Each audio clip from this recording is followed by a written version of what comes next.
and welcome back, everybody, to another episode of WindRiders of Aria. I am Will, the Halfling Wizard, and I get the honor of DMing these awesome folks, and we're gonna go around, let everybody kind of introduce themselves, who you are as a human being, who you play as a character, and what's your favorite color. You and your character. Let's do that. That'll be fun. So we're gonna start and go clockwise. And we're going to start with Gath.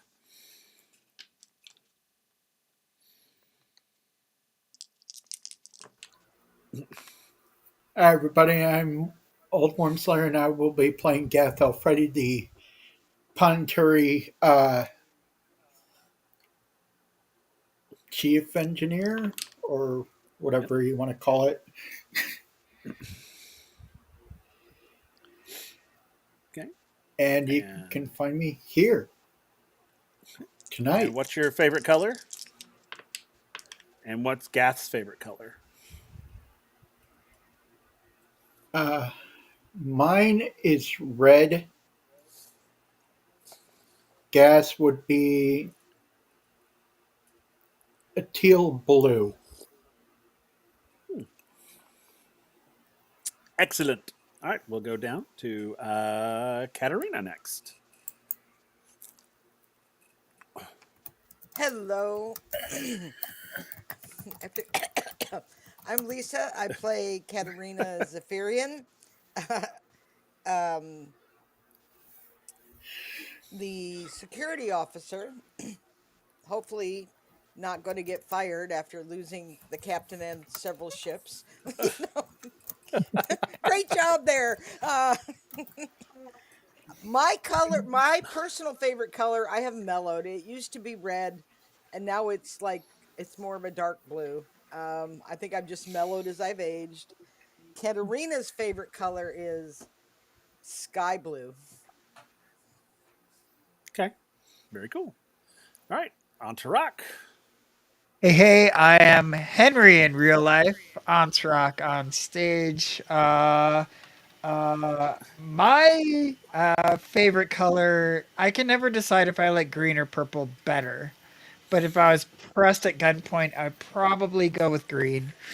Uh, and I think Antrak's favorite color is, and I don't know if this counts, but he really likes tiger's eye. Ooh, that's pretty. Yeah, that's cool. Yeah, we will go with that. Awesome. We will have Kel will be joining us a little bit later. He has a work thing, but he's going to try to get here as soon as he can, and we'll see what we'll see what A is up to. So, all right, And real quick, we're going to go into. Oh what is yeah, your favorite color? Oh, my favorite color is blue, like blue, not none of those other weird blues, just blue. That's it. TARDIS That's my blue? color. I mean, that one works, but a blue, just like a blue, just a like a blue. blue, Blue is my favorite. like a Love it. blue. I love blue. Yeah, I'm not wearing It's any a blue. Blues Clues night tonight. I mean, my eyes are blue. That's about it. So, all right. So when last we were here, you guys foiled the Black Tide Syndicate. Speaking of, you can go to our merch store and get some really cool merch. Here's my Black Tide Syndicate mug. It's got a really cool. You see the symbol of it. It's really neat. They're big. They're huge.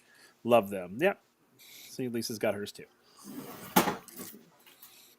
I So love yeah, the go get you some smell. merch. So go get your merch. We got all kinds of cool stuff over there. All right, so we had defeated, well, quote unquote, defeated the Black Tide Syndicate. Escaped in an escape pod. Eventually, you were rescued with Captain Kedrick in a coma because Lavinia sacrificed herself to basically stop her sister. Um, and which severed the connection between her and Carrick, which sent him into a coma. We got him back on the escape, got everybody on the escape pod, and launched. And as everything was exploding, and eventually you guys picked up. Gath went into scout, found out that it was friendly merchants. The merchant ships came and rescued everyone, took them back to Fossa City.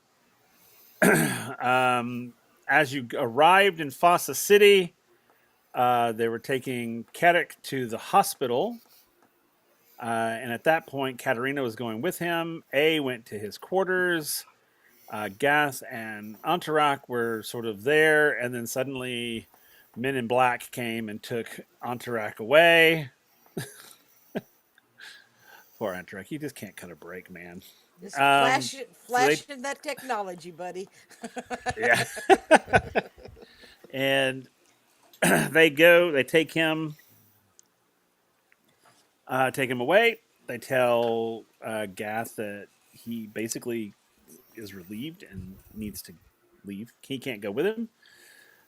Which Gath then says, "Oh, I'm going to go to the hospital, see how the captain's doing." While Katerina is there, before Gath arrived, a message came with a bottle of champagne or a bottle of wine. I think it was a bottle of wine, and it had a simple message on it. Do you remember what it said? I do. It said, "You got away from me this time. Next time, you won't be so lucky." Honk. Honk. Yep. So it was a nice bottle of something. I don't think you unwrapped the wine or the bottle yet, but you just read the note. So as you um, get this message, of course, again, Kerik is in a coma. They have taken him into an examination room. You're sort of in the lobby area. Well, I was wanting. Uh, I wanted to try to explain to the best of my knowledge what happened to him, so they'd have it somewhere to okay, start. okay, Unfortunately, I don't know too much. You know? right. Um, as you're and you do you're explaining as best you can. They're sort of like, okay, okay, okay, all right. There's a nurse taking notes. Um, as you are in the middle of explaining, two basically two men in black walk in and say, uh, Katerina, you need to come with us, please. um. Oh. Okay. And they escort you from the building. Um, and they take you to your quarters. So they take you to your quarters and they'll go, if you'll step inside, please. Okay. What is this about? You'll find out soon enough. If you could step inside, please. I'll step inside. Okay. As you step inside, they say you are at this point you are basically under house arrest, and you are to have no contact with anyone outside of this house. And there will be a guard. There will be someone on guard 24/7 until your debrief, and then they close the door. What the hell? Uh, uh, Gath, as you're approaching the hospital, two men approach you and tell you that you're to come with them.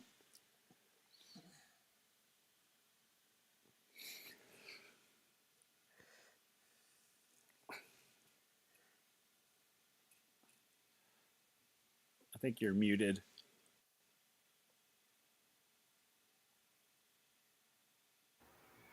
Yeah, there you go. I guess I wasn't the only one that needed to be grabbed by you guys. Guess the You others could. should have just told me to go straight to my quarters. I'll They're like, that's why follow we're them. here. Okay. They'll take you to your quarters and they'll go, please step inside.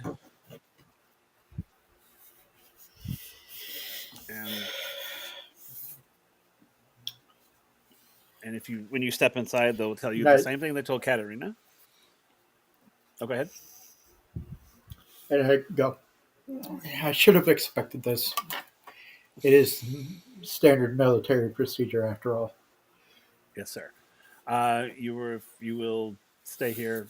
You are in essence under house arrest until your debrief. You are to remain here. You're not to leave here. You're not to have any communication with anyone outside this house There will be a guard on post 24/7, and they close the door.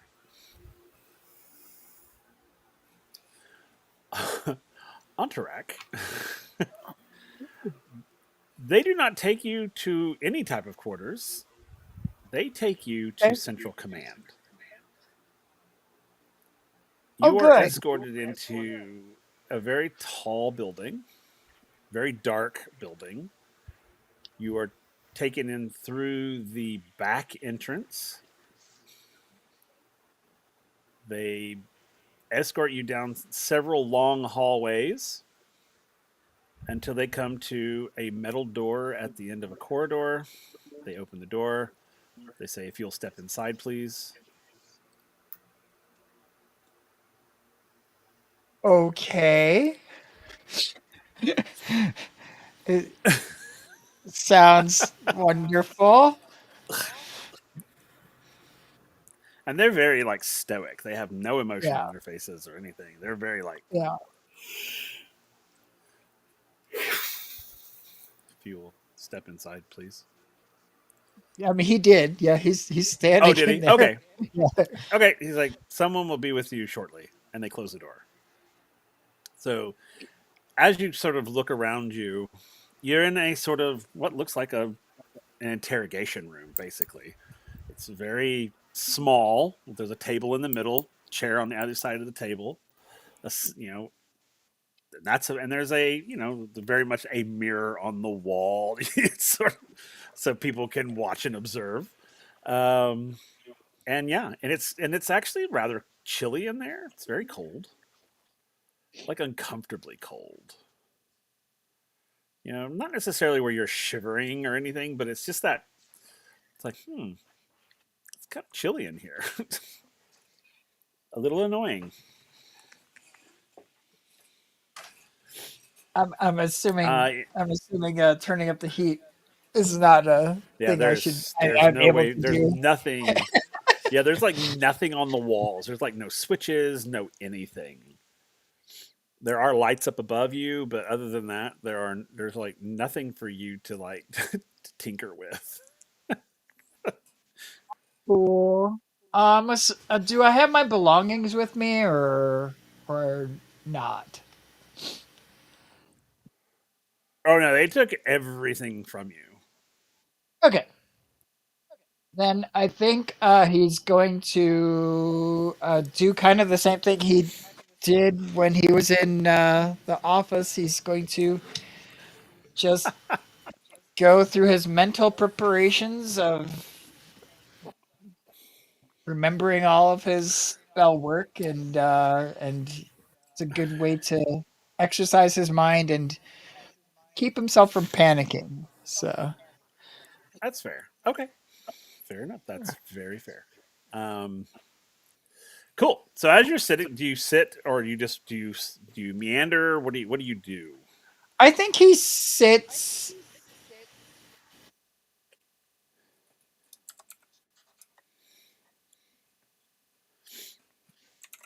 Okay. I'm just trying to think if I think he sits on the floor to do this, like almost like a meditative pose. The Okay. Yeah, Like in a corner or like in the middle of the room? just wherever. Well, I there's a don't. It table in the doesn't middle of matter. the room. Yeah, so probably not there. Maybe like at the end of the table. Okay, cool. All right. Come on, Ushkata, gods don't panic. Hedrog's like, don't panic, don't panic, don't panic, don't panic. It's all good. This is fine. Everything's fine. It's fine. Yeah, it's not fine.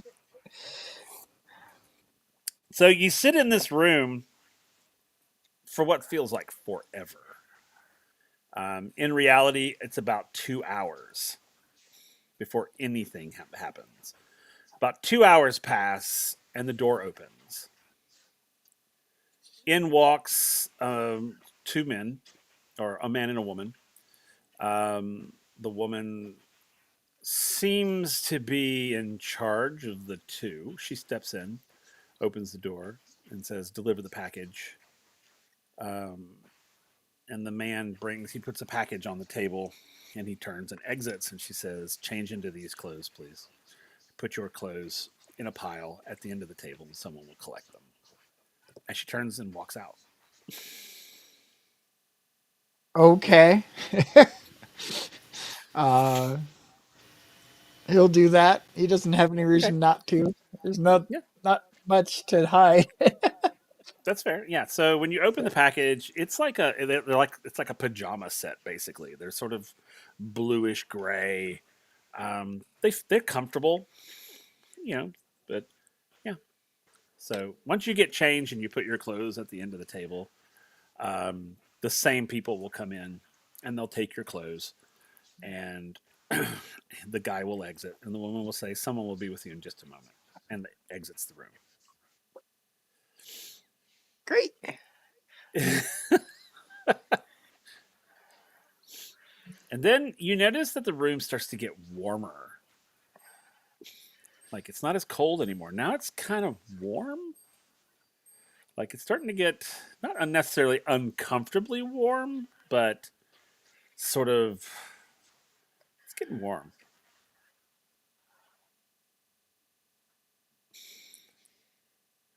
Um, I mean, I probably a might uh change out of my wing form into earring, I think is one. Yeah. okay, I'll amp up those ears. okay. Um, but I mean, unless I'm like sweating and uncomfortable, it's the Yeah, same as when it was you're not cold. at this moment. You're not uncomfortable. It's you just notice that the temperature's starting to get warmer. But yeah, he is going to change into the ears, which I don't remember exactly what they do. I'll look it up real quick. Okay, that's fine. Cool. So as you sort of shift back, you shift into the your ear mode. Um, the door opens, and in Cool. walks this rather um, tall, sort of intimidating man. Walks in, and he has a folder in his hand and several other items, and two other people follow him in. They close the door, and he sits, and he politely, indicates, here, please have a seat. Okay. Yeah, I'm being pretty nice. So yeah. Okay. And he is basically um, just sort of like looking through the file. And the other two are just sort of sitting or standing behind him, just sort of intimidatingly quiet. And he goes, can we get you something to drink, or would you like some water, or Uh, is alcohol okay? certainly, what would you like? I'd love an old fashioned. Sounds pretty good. He looks at the person over to his left shoulder, and they nod and they exit the room. And they go, and he goes, okay, Mr. Antarak. So tell me everything that you remember from your time with this crew. Oh boy. And you don't have to tell us everything. You remember, just hit some of just hit the highlights. Hit the highlights, the big ones. That Antarak, and this is going to go for everybody because everybody gets to do this. But just sort of the highlights based on your character's perspective, what he feels is the important details, Now which other people may not. I will remind you, my character's memory is like his chief thing. So Mm-hmm. Oh, that's I fine. don't I don't think I don't think he really knows who he's dealing with. I'm pretty sure he's figured out that they either suspect or know that he's not actually a military person. Uh, so I don't think he's really interested in hiding that either. So he'll basically be like, okay, so I showed up at the secret base for this pirate crew. and we were tasked with. Gosh, I he would remember. I don't remember. We were tasked with infiltrating some base or something like that. Um, oh no! Before that, we were tasked with making it look like we were pirates. So we decimated a ship and we left it. And we left pieces of it scattered. We took somebody hostage. And we came back and we had a big celebration. And then we went back and we blew up a base. And then the next time we set out, everything went to hell. We all got separated. We were on a deserted island. I had a treasure map I found that led to some secret society, and from there he'll kind of start rambling on. But about the gem and the Kushkata and all that stuff, and I think the one thing he's going to leave out is the whole. Oh no, they're allies with us. So he would even like, oh yeah, we met Nemo from the underwater ship, and then they took us to that big city. I got a tattoo. Uh, and then I was captured for a really long time until I escaped, and then we exploded the Black Tide Syndicate's headquarters. Okay. Very nice. Very nice indeed. At the door opens. At that point, the door opens and they bring in your old fashioned and they put it down in front of you. Um, and he sort of, and as you're talking, he's like writing things, and it looks like he's in pretty good detail. I mean, he's like detail writing. Yeah. Um, and he says, okay, and he kind of flips through some pages. He goes, "Tell me about this Kushkata." Yeah, that was really weird. So when I showed up at the map, the treasure map that we found on the island that we were supposed to get the device for, I couldn't keep them straight. Lavinia. Oh, you For thought it was Lavinia, Sylvania. yeah. Anyways, we were there, and we were following the map, but then I found another map. But anyways, we went down into this kind of secret area. It was like underneath the earth, and there was this whole society there, and they had my face carved into their ancient proclamations of gods, and they regaled me as their long lost chief or god, and they basically Hmm. did just about everything I told them to. Hmm. Okay. And he writes. He's writing. He's writing. And he looks over his right shoulder, and the person behind him comes forward with a case. Puts the case on the table. He clicks the two things open. He lifts it up, and he's like, "What can you tell me about this?" And he puts the device in front of you. Ah, that is some sort of power device that the alien girls did not want us to have. Apparently, it's very powerful. I don't exactly know how to use it. I was trying to figure that out myself, but wasn't able to, and they weren't in the mood to share. Um, what I can tell you is both Lavinia and Sylvania, Sylvania. both Mhm. Sylvania held it very dear and valuable. They might have blown up the ship that saved us. I'm really hoping they didn't. But uh, let me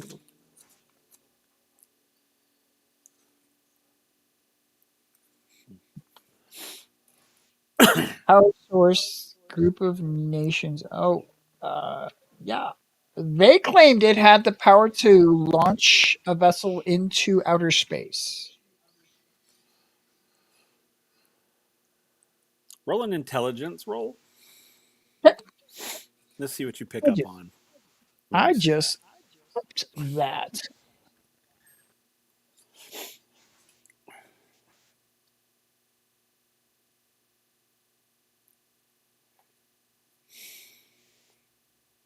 10. Okay, so when you say that, he absolutely has no emotion. But the person to behind him over his right shoulder kind of like wide eyes a little bit, indicating that you probably weren't supposed to know that. Oh, okay.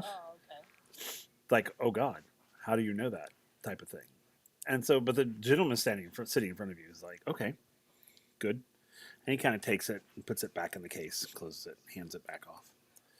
And he'll continue to like I did everything I could to keep that thing out of the hands of those two ladies. Yes. Either one of them. I made a duplicate of it and tried to convince them that that was the real artifact. I sent it away from our group.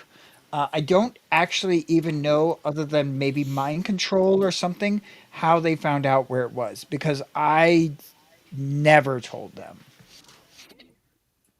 Okay. Um, yes, you're talking about the screeching eel, and that's Captain Strongholder, I believe. Okay. Yes. Yes, he's fine. The ship is fine. Why do you think that it would not be?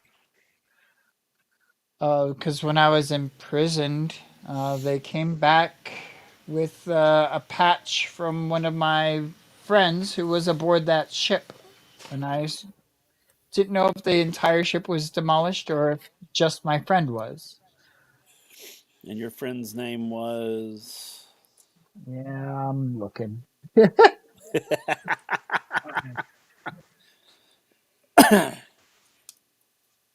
This is the problem with my notes. I write a lot of them, but they're never I in think any it. real order. I think it was Grumpus.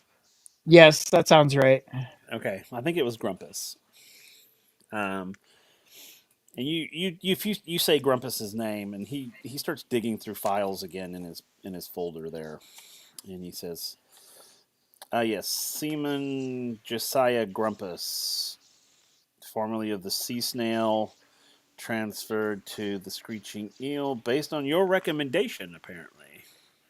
Yeah, that was part of the rub. I recommended three of them to the Captain Strongholder, as we met them when I got my tattoo, and I thought they were fantastic folk. We sang songs together while we waited for our intern, and I recommended them because they all seemed like they wanted to serve upon that vessel. Hmm, okay. And he kind of looks through his papers again, and he sort of stops. He sits up straight and he looks at you and he says, "What can you tell me about the crew you're working with? What are your impressions of them?" Uh, any one of them in particular, or Well, let's just say, since you're not military, and yes, we know that, um, though we do appreciate everything that you've done, we've discovered lately, or recently rather, that we have security issues, oh, and it seemed to center around you and your crew. I have a really hard time imagining any of them doing that. Most of us were trying to get in touch with the the personnel here.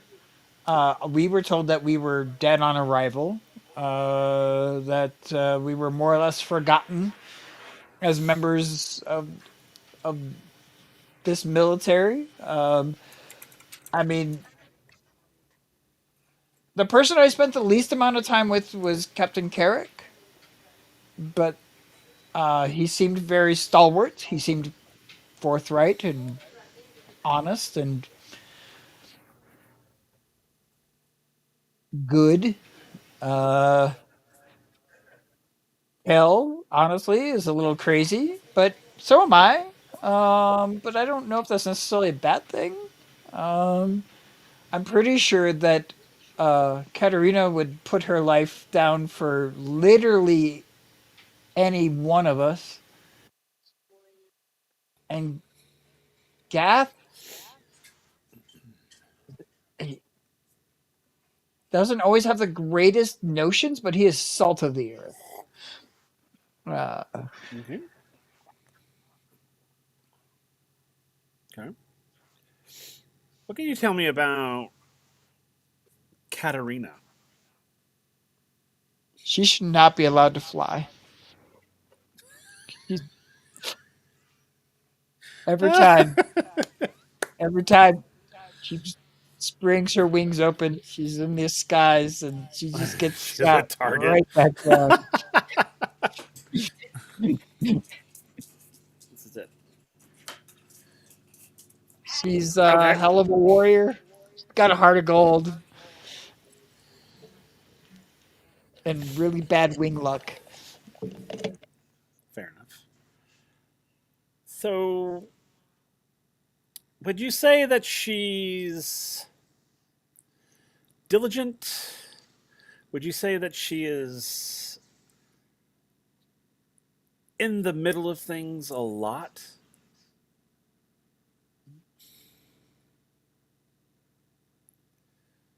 Her top priority is always protecting the rest of us and making sure that everyone is safe. So in those manners, yes, she is diligent. Um, I don't know exactly what manners you're speaking of, but That's not important. okay. Not to you anyway. I mean, they We're might just be trying later to when we're I'm on just trying to trial. get a we're just trying to get an understanding of movements and priorities and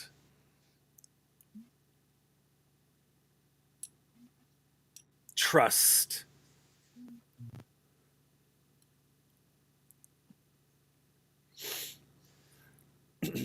But you say that you trust her.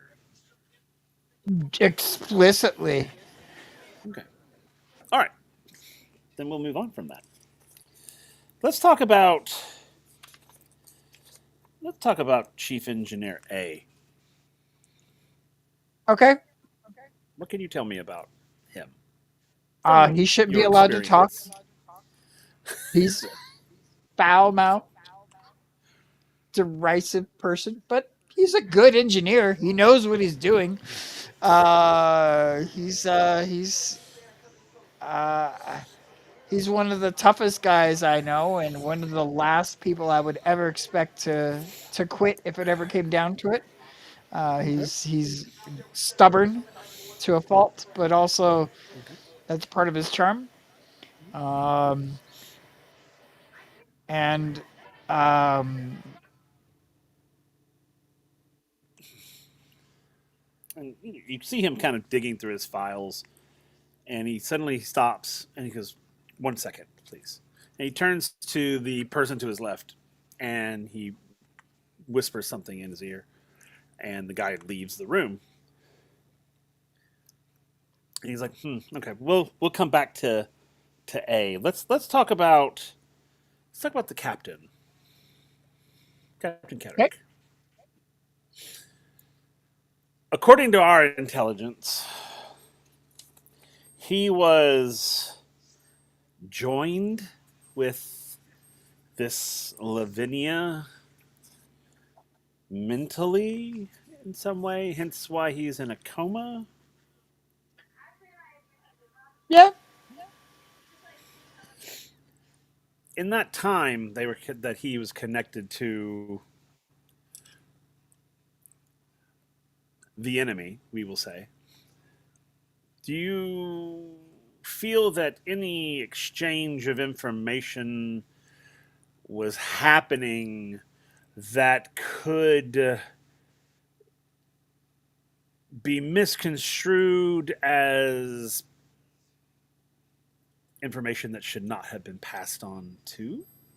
there's no possible way I would know. We were separated for 89% of that time.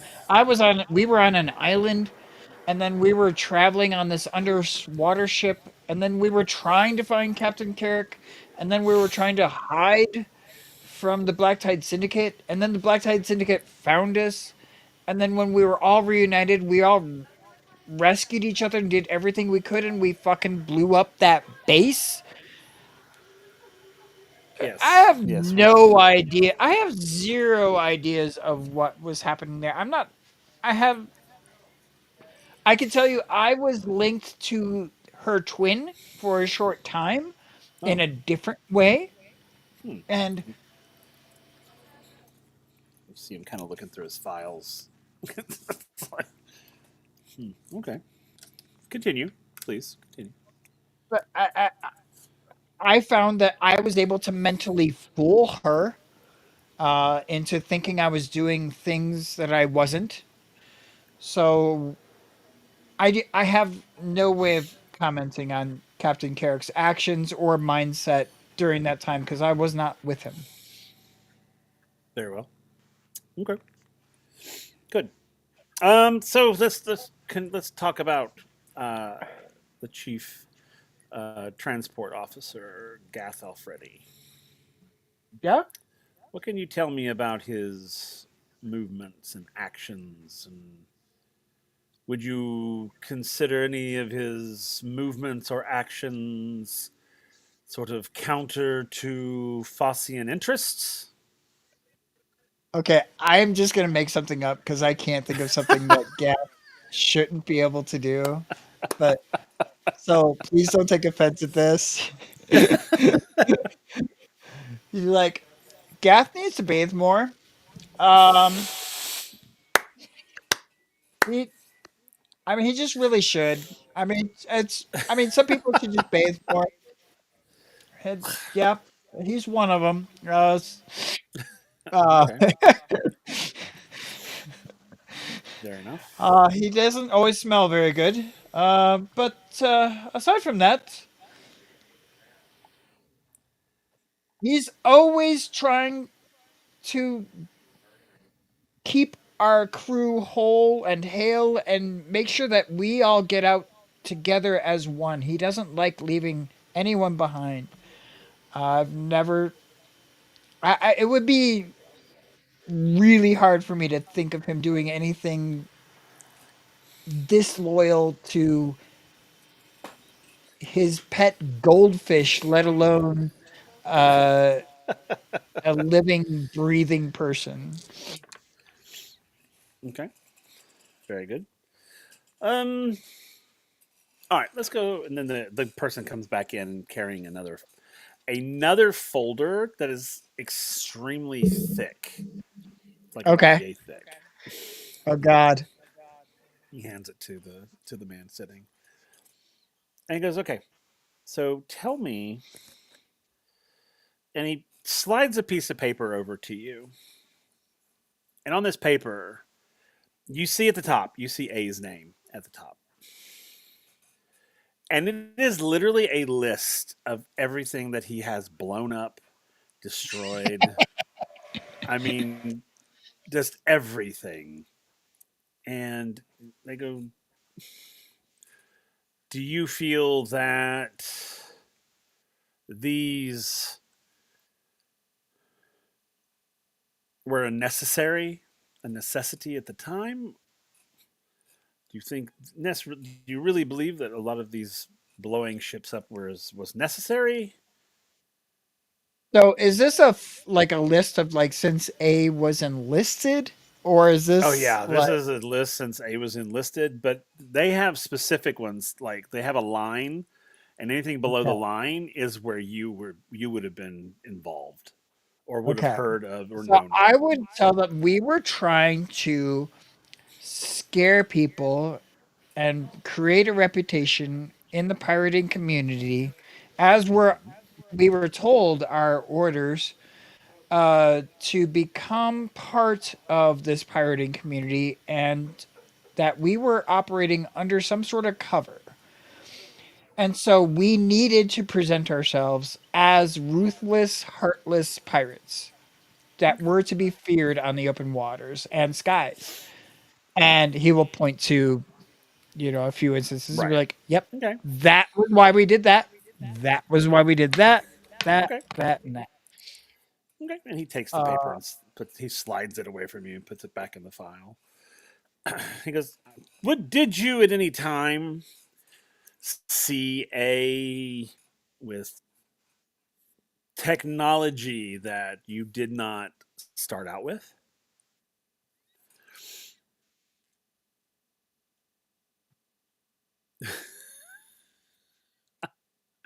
and I think Antrax is literally like stumped. Is like he's literally gonna rack his brain trying to remember if that happened. Uh,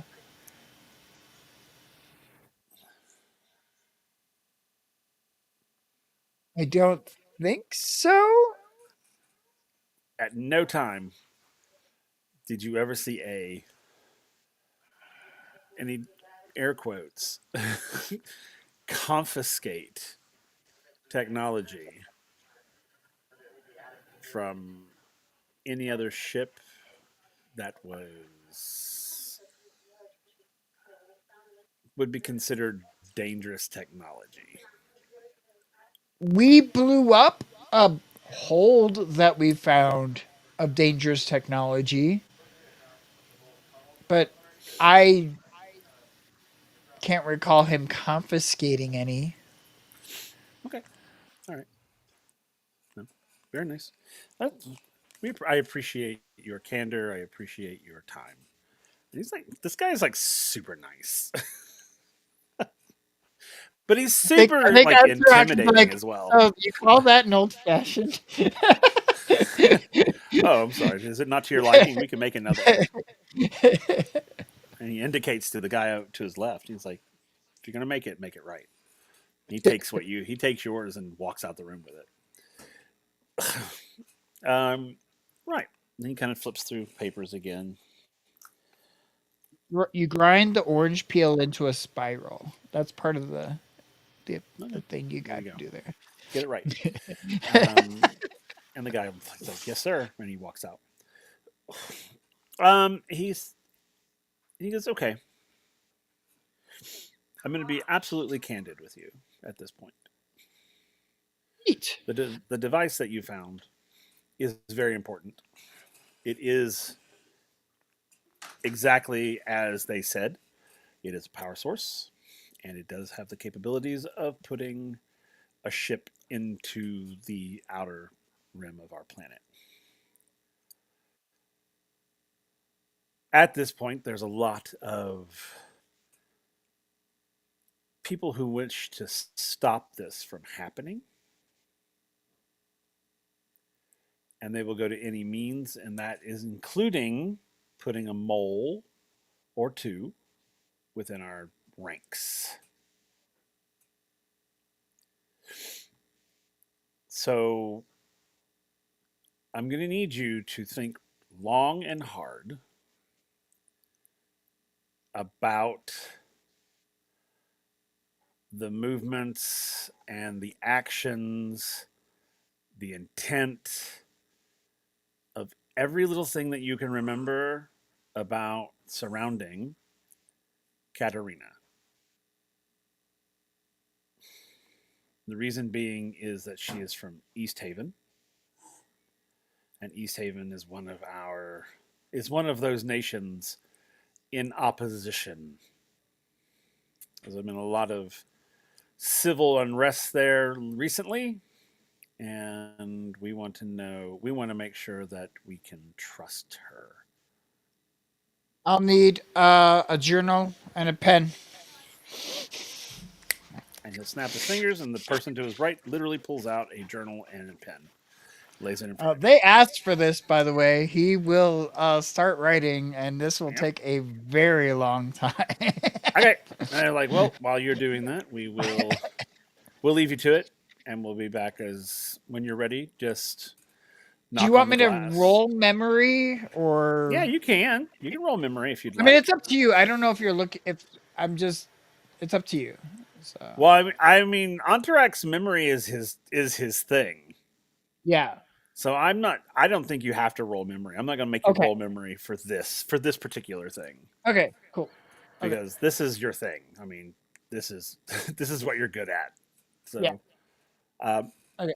the guy will bring your old fashioned in with the orange peel uh, and Let's everything. look better. Yeah, and he'll put it down, and they'll say, "All right, if you when you're ready, just knock on the door, and we'll come in." So they leave. They leave Okay. you alone. All right. So now we're going to go to Gath's house. There's a knock at the door.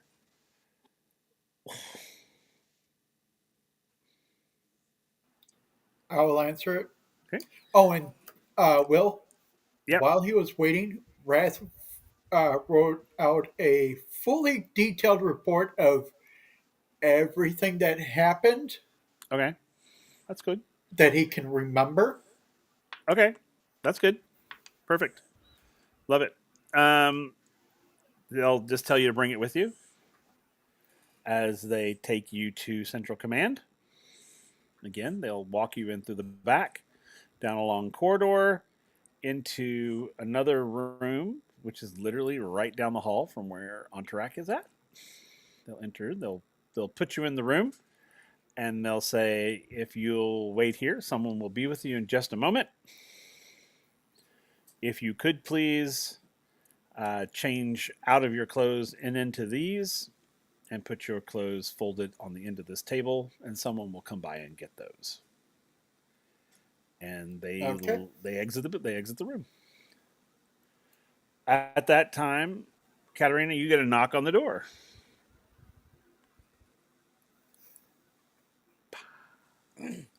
I will open it. Okay, and there's they are. They're like, "Katerina, if you could please come with us," and they I will will go with him. take you to Central Command, take you to the back, down a long corridor, and they will take you to a room literally at the end where Entourac sits at the very end. Gath is literally across the hall from you. You don't know that, but he is literally across the hall from you. They open the door. They go, "If you could step inside, please." And then they tell you the same thing. If you could please change into these and then leave your clothes sort of on the end of the table. Someone will come by and collect them, and then someone will be with you shortly. And they close the door. Both of you, it is very cold in this room. It's the same setup: a single table, two chairs. There are no switches, no anything's on the walls. They're flat. There is a large window, which you both, and I'm not going to make you roll for it because you all know what it is. It's an observation window that's hidden, and regular lighting in the room. If you change your clothes, eventually someone will come in and take your clothes away, um, and they'll tell you someone will be with you shortly, and then they leave. And this you would have been brought in while Entourac was being questioned. So you both will wait. For the most part, you'll wait about an hour, hour and a half, give or take, before someone walks in. Um, Okay. Someone will walk into Gath's room first and close the door, and at that point, someone will walk into Katerina's room at the same time. So I'll be flipping back and forth between the two of you. Okay. So, Gath, at this point, there's a rather strong jawed woman who walks in with two aides. She sits and she offers you the chair opposite of her, and the I other sit two down. stand. Okay, the other two stand behind her. In Katerina's room, a rather stern-looking gentleman walks in. Kind of has a scowl on his face. Oh, hell, he gets the nice one. You know? Followed by two sort of lower ranked officers. And he Right. sits in his chair and he goes, and he offers you very nicely, he offers you the seat across from him. And I will sit. Okay. All right. So over in Gath's room, the woman, she has a file and she's going through the file. And she'll say that she got your report. She read your report. She'll thank you for that. It answered a lot of the questions that we had. And then she's like, but now I would like to ask you some questions about your crew. What can you tell me, in your honest opinion, about, and she'll look at her thing, Katerina. Can She's you very loyal. talk about her actions and her intent, and would you ever suspect her of anything, of like any type of impropriety or that sort of thing? Okay. To my knowledge and my experience working with her, she's very loyal and in some ways very protective to a fault when it comes to Captain Carrick. But she's been very dependable. Uh, she learns from her mistakes very quickly, which, as news, we are inappropriate. I have no idea what you would be referring to because I have never seen her do anything that would be inappropriate by uh, any standard that I'm aware of.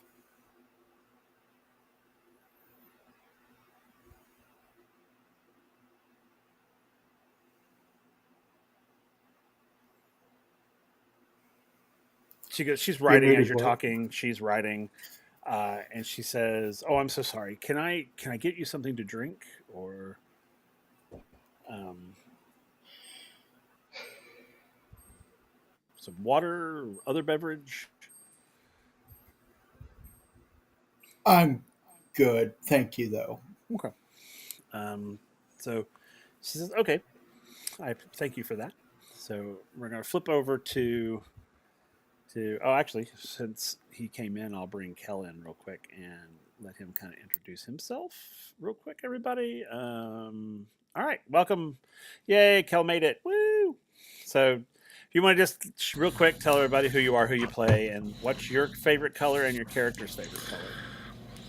All right, so I'm Kel, also known as the Celtic Wyvern King. My personal favorite color is a tie between like black or red. I would say A will probably be green because I mean whatever he's working on is working. That's fair. That's very fair. Because or red light means death probably.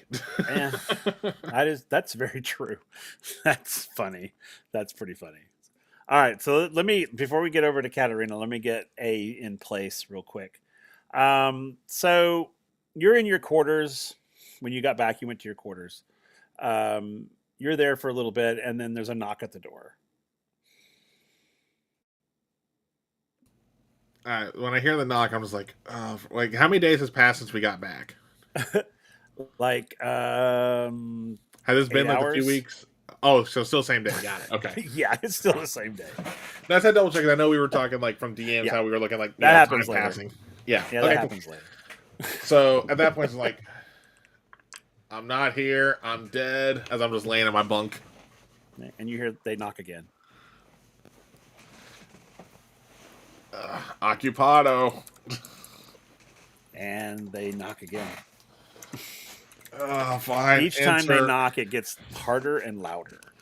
The third time, I'll be like, fine, enter unless you want to live.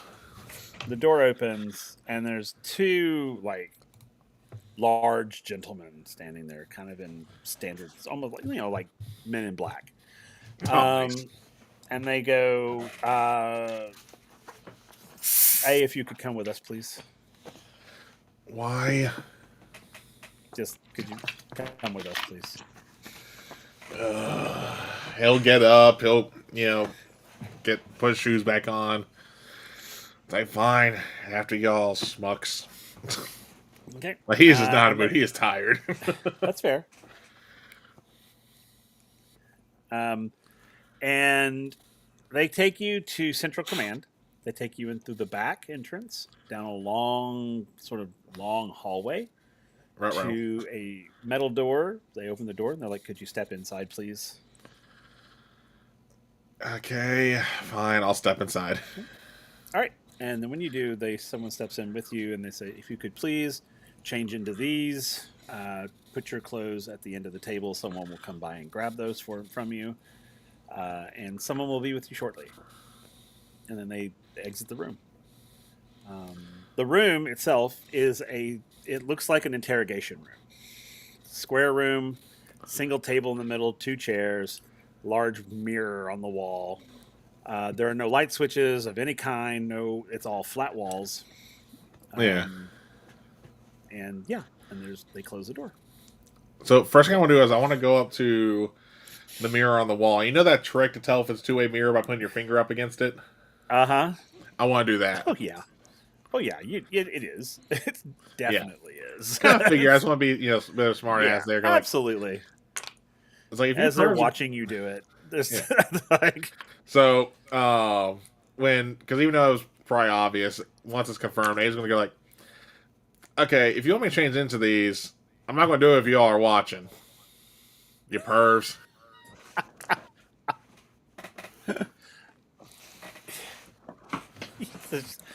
Nobody replies to you. Oh no, I'm just waiting to see if they you know how usually with two-way mirrors, if you turn the lights off on one side, you can see into the other room. Uh-huh. I'm essentially waiting for that. Oh, okay. No, you don't. I know they ain't gonna talk. Yeah. Huh? No. Yeah, they don't. They don't. Nothing happens. They just sort of.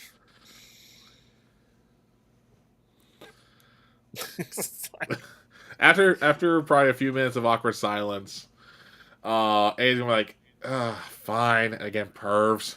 And he's not trying to say under his breath. He's blatantly saying that out loud. Absolutely. Oh, I get. Yeah, totally. All right, so you change into the thing. Someone comes and grabs your clothes and says, "Someone will be with you shortly," and they close the door and leave. So, all right. So I'm going to go to Katerina real quick. All right, so Katerina, as you're there, the gentleman in front of you, he has a file. He's looking through it.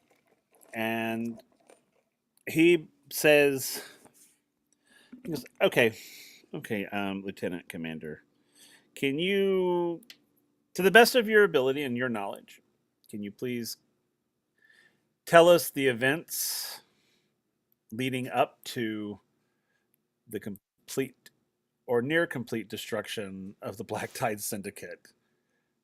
And yes. And I'm going to say they weren't destroyed. And they're going to be like, well, we cannot confirm nor deny that. Well, I might be able to. I'm going to give them. This was delivered to me when I was in the infirmary with Captain Carrick. Oh, they already took that from you. Oh, okay. Yeah, they brought you without anything on you. Okay. Yeah. Oh, you're talking about, and he reaches into this body. You're talking about this, and he slides the note across the table to you. Yes. And he puts the bottle on the table as well. Yes. Okay. And what is this supposed to tell us? You tell me. I don't know. I'm assuming that we were after. I mean, this was delivered to you, correct? It was delivered to. It was addressed to the crew of the WindRider. Oh, okay. And why is it you have it? They took it to the infirmary, and a nurse brought it to me, and I had barely opened it when I was escorted back to my quarters. Ah. And he kind of flips through some files and he stops and he goes, and you didn't think to inform the people, the officers who took you, that you had this particular bit of evidence?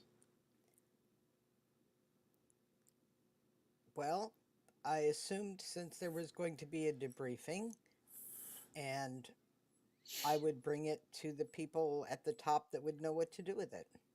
Hmm. This note seems very, very pointed. I would assume that as the good officer that you are, you would have immediately turned this in. According to your record, as I pull another file out, you were top of your class. You were considered one of the most loyal members of your, and I can't remember what you call them, your sect in East Haven. You were very loyal to the leader there. Um, If you're you not did a loyal lot to of the his leader, sort of bidding. if you're not loyal So, to the leader in East Haven, you won't oh, survive. oh, okay.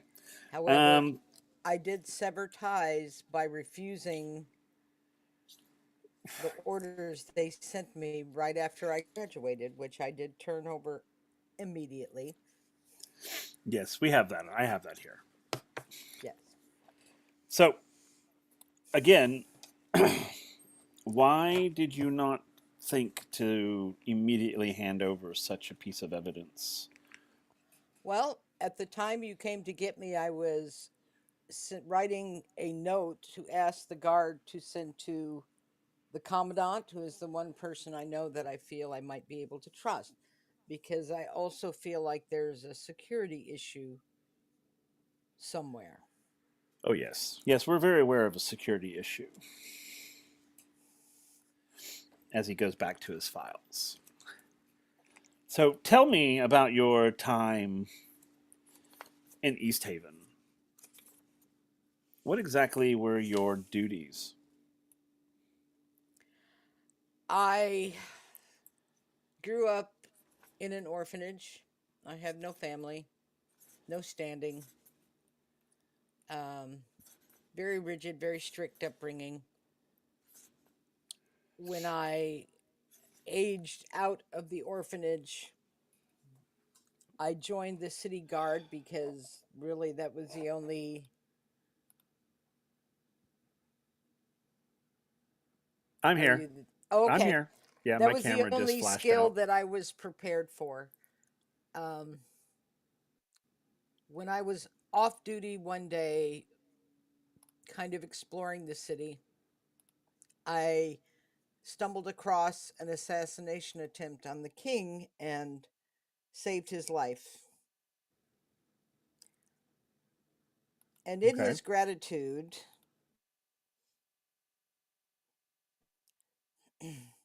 he sort of made me an exotic pet. There are no Perrys in East Haven, and appointed me to the elite guard, which is full of nobility, and I was not exactly welcomed there. I got a lot of late night wall details. It was not it was not pleasant. Hmm. When they So, asked for a delegation to come here, the captain of the elite guard submitted a list. Of course, I was not on it, but the king made some changes, put me on it, and sent me here. yes, and he flips through his files again. And he slides a piece of paper over to you of a list of people. The list. And he's like, "Do you recognize the names on this list?" Do I? Were they all the elite Oh guard? yeah, they're the ones that your name is also on this list. Yes, these are the people I came from East Haven with. Hmm. Okay, and he pulls it back to his side of the table. Um, and he digs through his files a little bit more, and he's like, "Tell me, What is your relationship with Captain Carrick?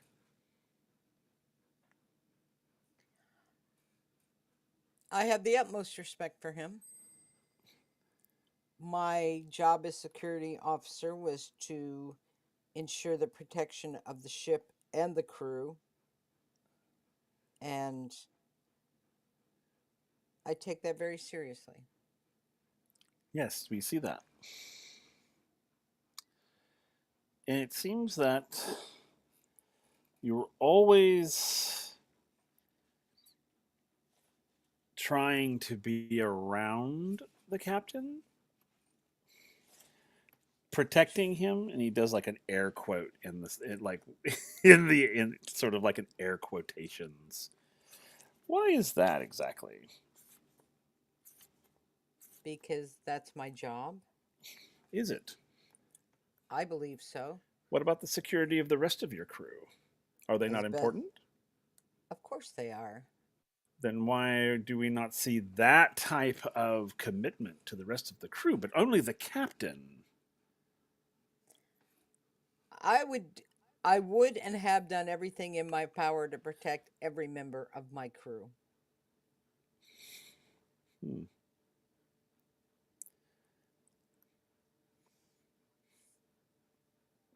He sort of stands, he just sits there very quietly. Again, just a scowl on his face, which sort of is normal apparently. And he goes, "Well, I'm sorry. Can I get you something to drink?" Some water, perhaps. And he looks over his shoulder at one of his lieutenants, and they go and they go to get water for you. Okay.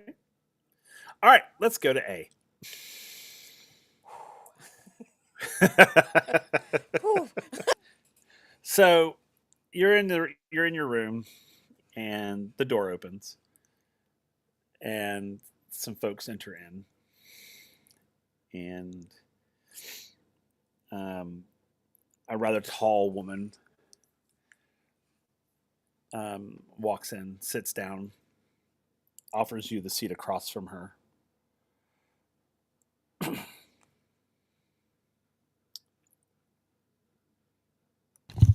Do you sit? Oh no, I'm staying standing. And she goes, and she's as she offers you the seat, she looks at you. She goes, "Typical. Right. That's fair. You wish to stand? You can stand.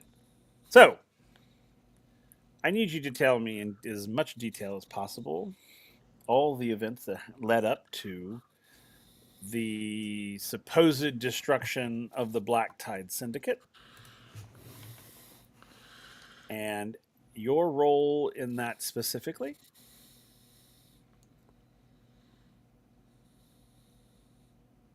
I mean, A will go, as much detail as possible. So he'll talk about like how when they first made it to, sorry, 'cause it's been a while. What was the island we went to where uh, Gustav fell in love, where we blew up the Oh. submarine? Oh, are you talking about? Oh, yeah, you're talking about the Obsidian Outpost. Yep. Yeah, I'll talk about the details from the Obsidian Outpost, including the whole Yeah. getting shanghaied through the sewer. Okay. Because that whole chase bit. Very, very nice. Talk about how they blew up, one of the Black Tide submarines, got back on their ship, no problem. How they eventually made it to the, to a base to dock and make repairs. How they then given a separate ship to use for a different mission. We'll 100% mention the war crime. Well, as far as A is concerned, war crime of Anorak forcing fire down a man's throat. Oh, damn. Because that wasn't That's right. fair. Doesn't matter who you are, Fair that wasn't enough. right. Fair enough. All right, that's cool. That's Oh, cool. but he'll definitely throw in his own like heroic deeds, like the John Wick moment on the ship before he got blinded by the fire. Okay, He's going to leave out getting blinded by the fire, though. He's 100% leaving that part out. that's fair. That's very fair.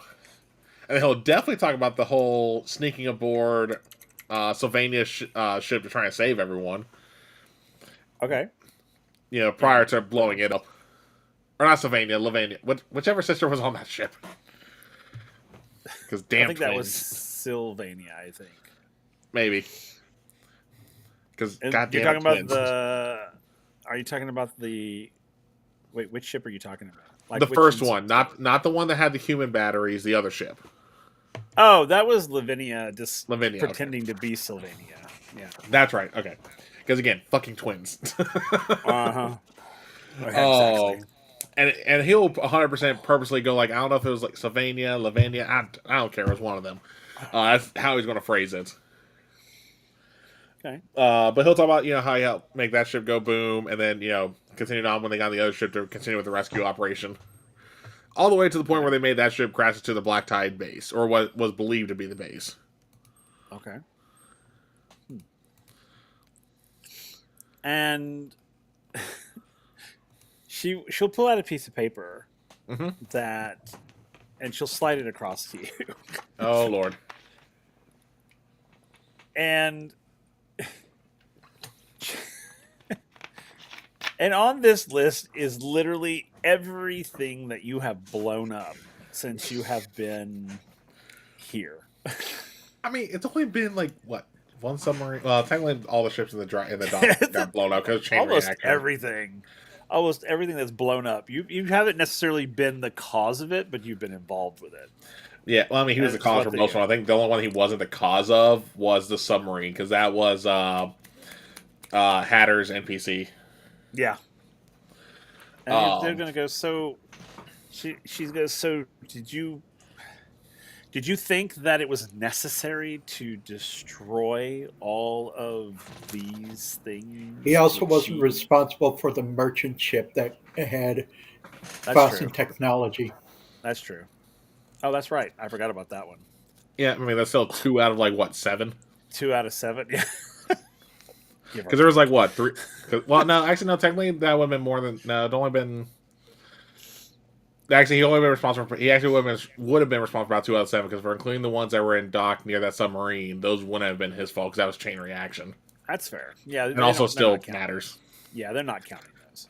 Yeah, It's literally the ones that like that you. it's still involved, but not the leading sabotaged. cause. Yeah. So there, she just basically is like, "Are you sure?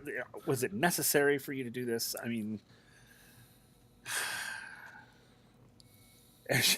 she sounds almost like exhausted just talking to you. But she's very much like, "Was it absolutely necessary for you to destroy?" Or, and she kind of rewords it, or be partially responsible for the destruction of so much property, especially if it could have been used for our purposes. I mean, there was honestly like some of those no retrofitting to be used by us, and honestly, the only ones I will defend, saying like, yeah, I probably shouldn't have blown up, been the ones that were caused by the chain reaction, but I didn't realize how much TNT we packed into those damn things. Okay, because I didn't pack those. all right. Fair enough. And so she kind of looks through her files, and she says, "Okay, so what can you tell me about Katerina?"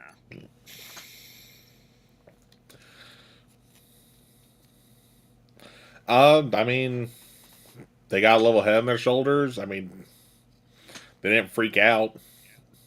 Okay. Well, except for when in the water when they thought the submarine I was in was a shark. But I mean, that's a fair expectation when you can't really see underwater. Okay. What about her duties on board? Did they ever seem suspicious, out of place? No. Okay. Only one I'll say was What out about of place her- was. Go ahead. I'll say the only one I'll say that was out of place sometimes was that damn goose, Gustavian, whatever his name was, because he was just drunk most of the time. Fair enough. What about her relationship with the captain? I mean, considering how often the captain got hurt, Katarina being glued to his side was probably a good thing for most of it. Which that reminds me, I need to come up with Never. upgrades to that leg of his.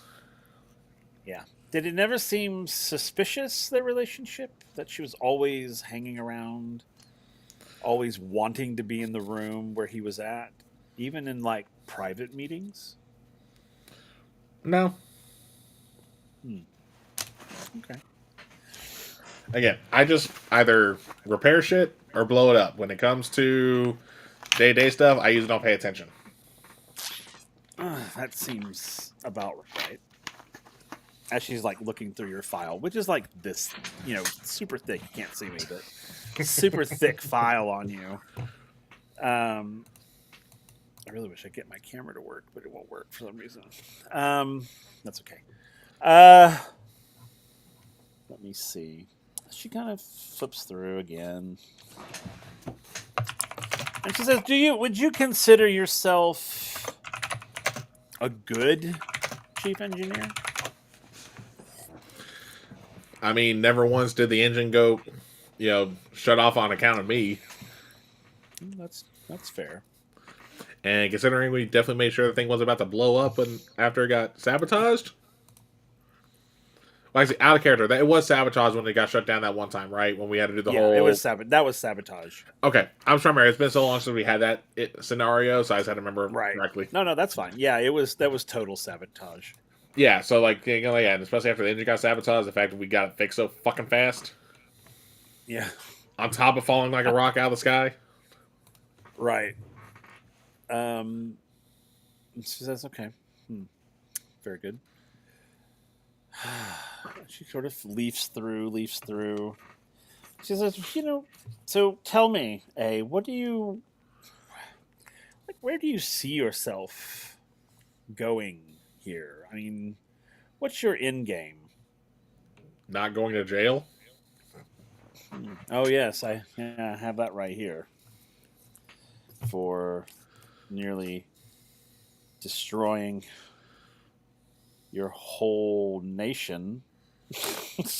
I was not about to nearly destroy the whole nation. I was just trying to recreate that damn power source. It was only at like a tenth of the size, so if anything, it would maybe taken out a city if messed up. But it wasn't going to mess up. I had everything under control until someone got me with a stun grenade.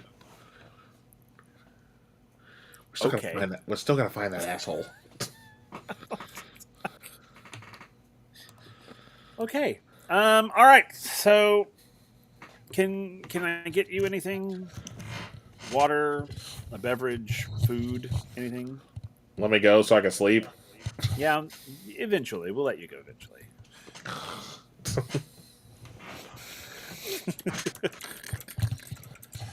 But anything I can get you? No. Okay. If you will just wait here, I'll be right back. Sure. Leaves. Closes the door. All right. Going back to Gath real quick. So your person has been going kind of over a lot of your report and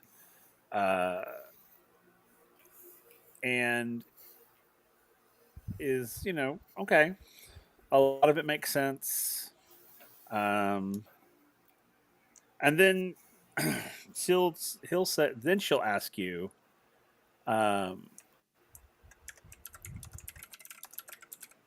what is do you believe, she's just going to be blunt. She goes, do you believe that Captain Kerrick is competent?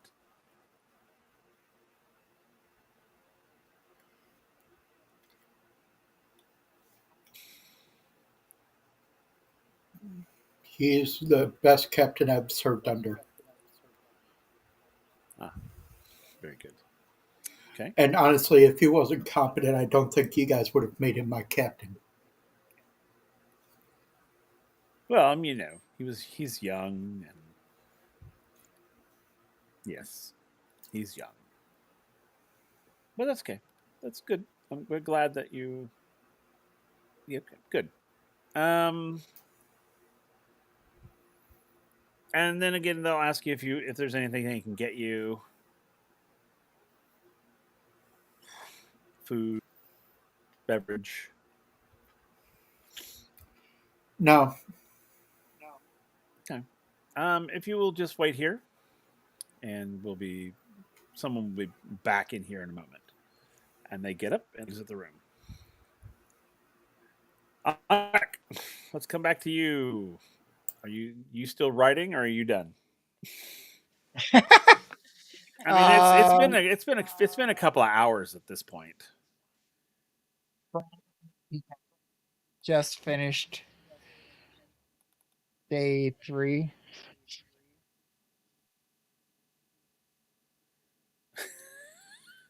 Day 3. They asked Just for now, everything he could remember. Fair enough.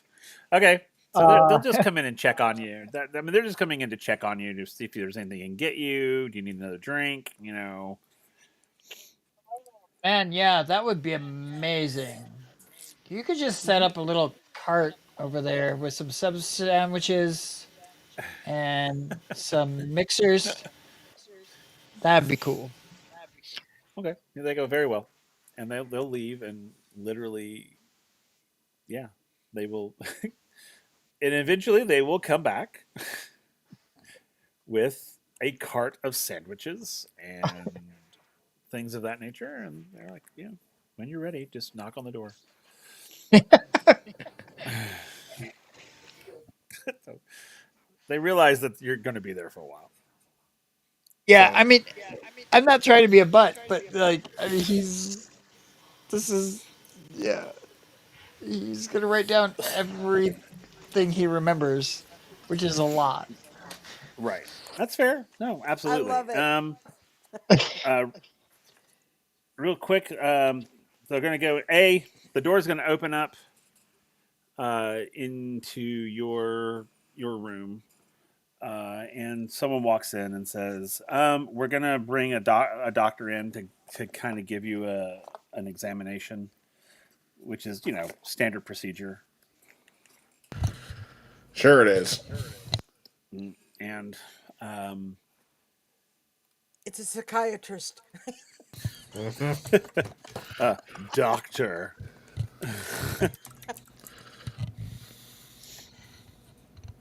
So How did that make you feel? how does that make you feel? Um, and then they leave. And the next person that comes in will be a doctor who's going to give you an examination, um, and just sort of look you over as they're before they leave. They're telling you all this, like it's just standard. It's just basic physical. Um, uh, and yeah, so the next person that walks through that door will be the doctor, and you could just give him give. And the woman that was interviewing, she's like, just don't give him lip, okay? Just take the examination, and the quicker you do that, the quicker you can get out of here and go to bed.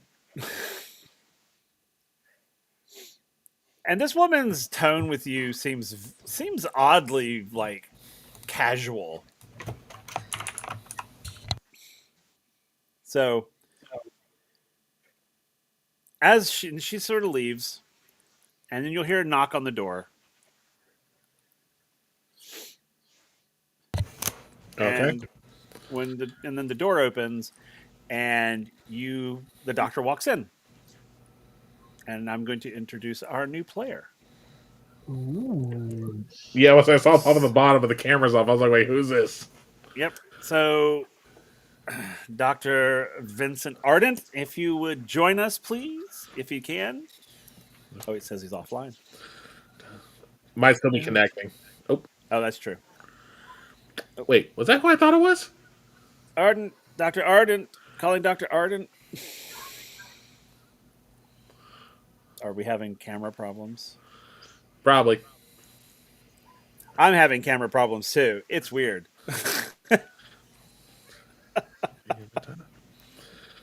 So he's probably going to have to go out and come back in. Because if you're talking to us, we can't even hear you. I can't hear you anyway.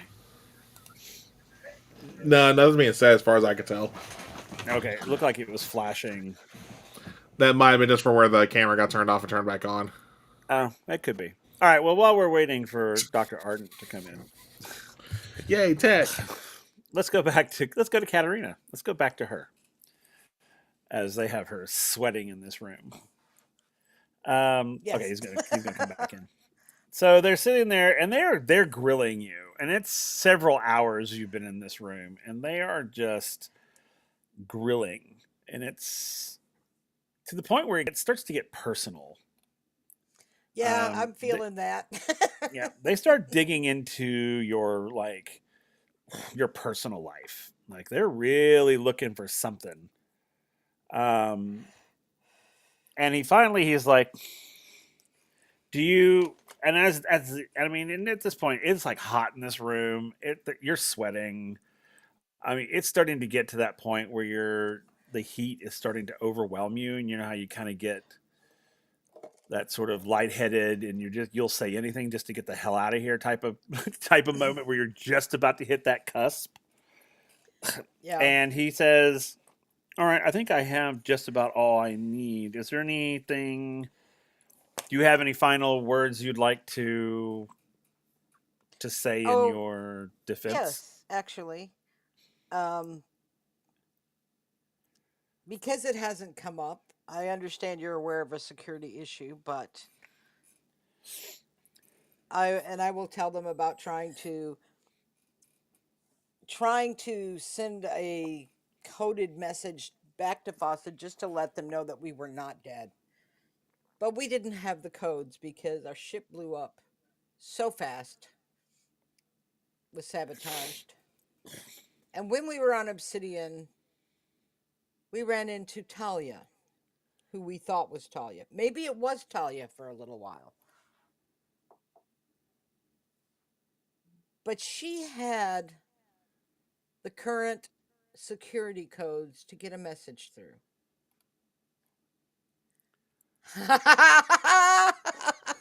I'm sorry. Yes. Yes. Hell yes. Okay, and I'll Um. bring it in just a moment, but I want to get Okay. through this first. So she had these codes. Later, we find out that Talia is not Talia, but Talia is Lavinia.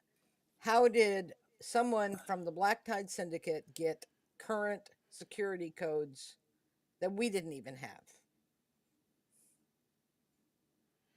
Yes, we would like to know that as well. Can you shed any light on that? I didn't have the codes. I was trying to convince him Mm, to send mm, a message through with the old code that I did have. mm-hmm. My second question is my loyalty in doubt here? Because if you remember when I left here, I requested asylum. No, no, no, no, no, no. And from everything I'd I, heard about Fossa, you'd be given a fair chance. And I don't feel like I'm being given a fair chance. I feel like you're looking for someone to blame. I have done nothing throughout this entire mission that would jeopardize the ships, the crew, or the good standing of Fossa itself. And honestly, I've had just about enough of the questions. very well. And he starts gathering his stuff up. And he goes, "Someone will come in and give you and read you your legal rights. Thank you." And he leaves. I'm being arrested. So, Oh all right. shit. So, Okay. real quick, we're going to take a short break and come back. I'm going to try to get my camera fixed so I can get it up. So, we're going to take a real short break, everybody. Don't go away. Hang out because then you're going to meet our new doctor. But until just give me a few minutes. Let me see if I can get my camera to work the way it's supposed to. So, everybody, just hang loose. We'll be right back.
And we're back, everyone. And you can see me now. Yay!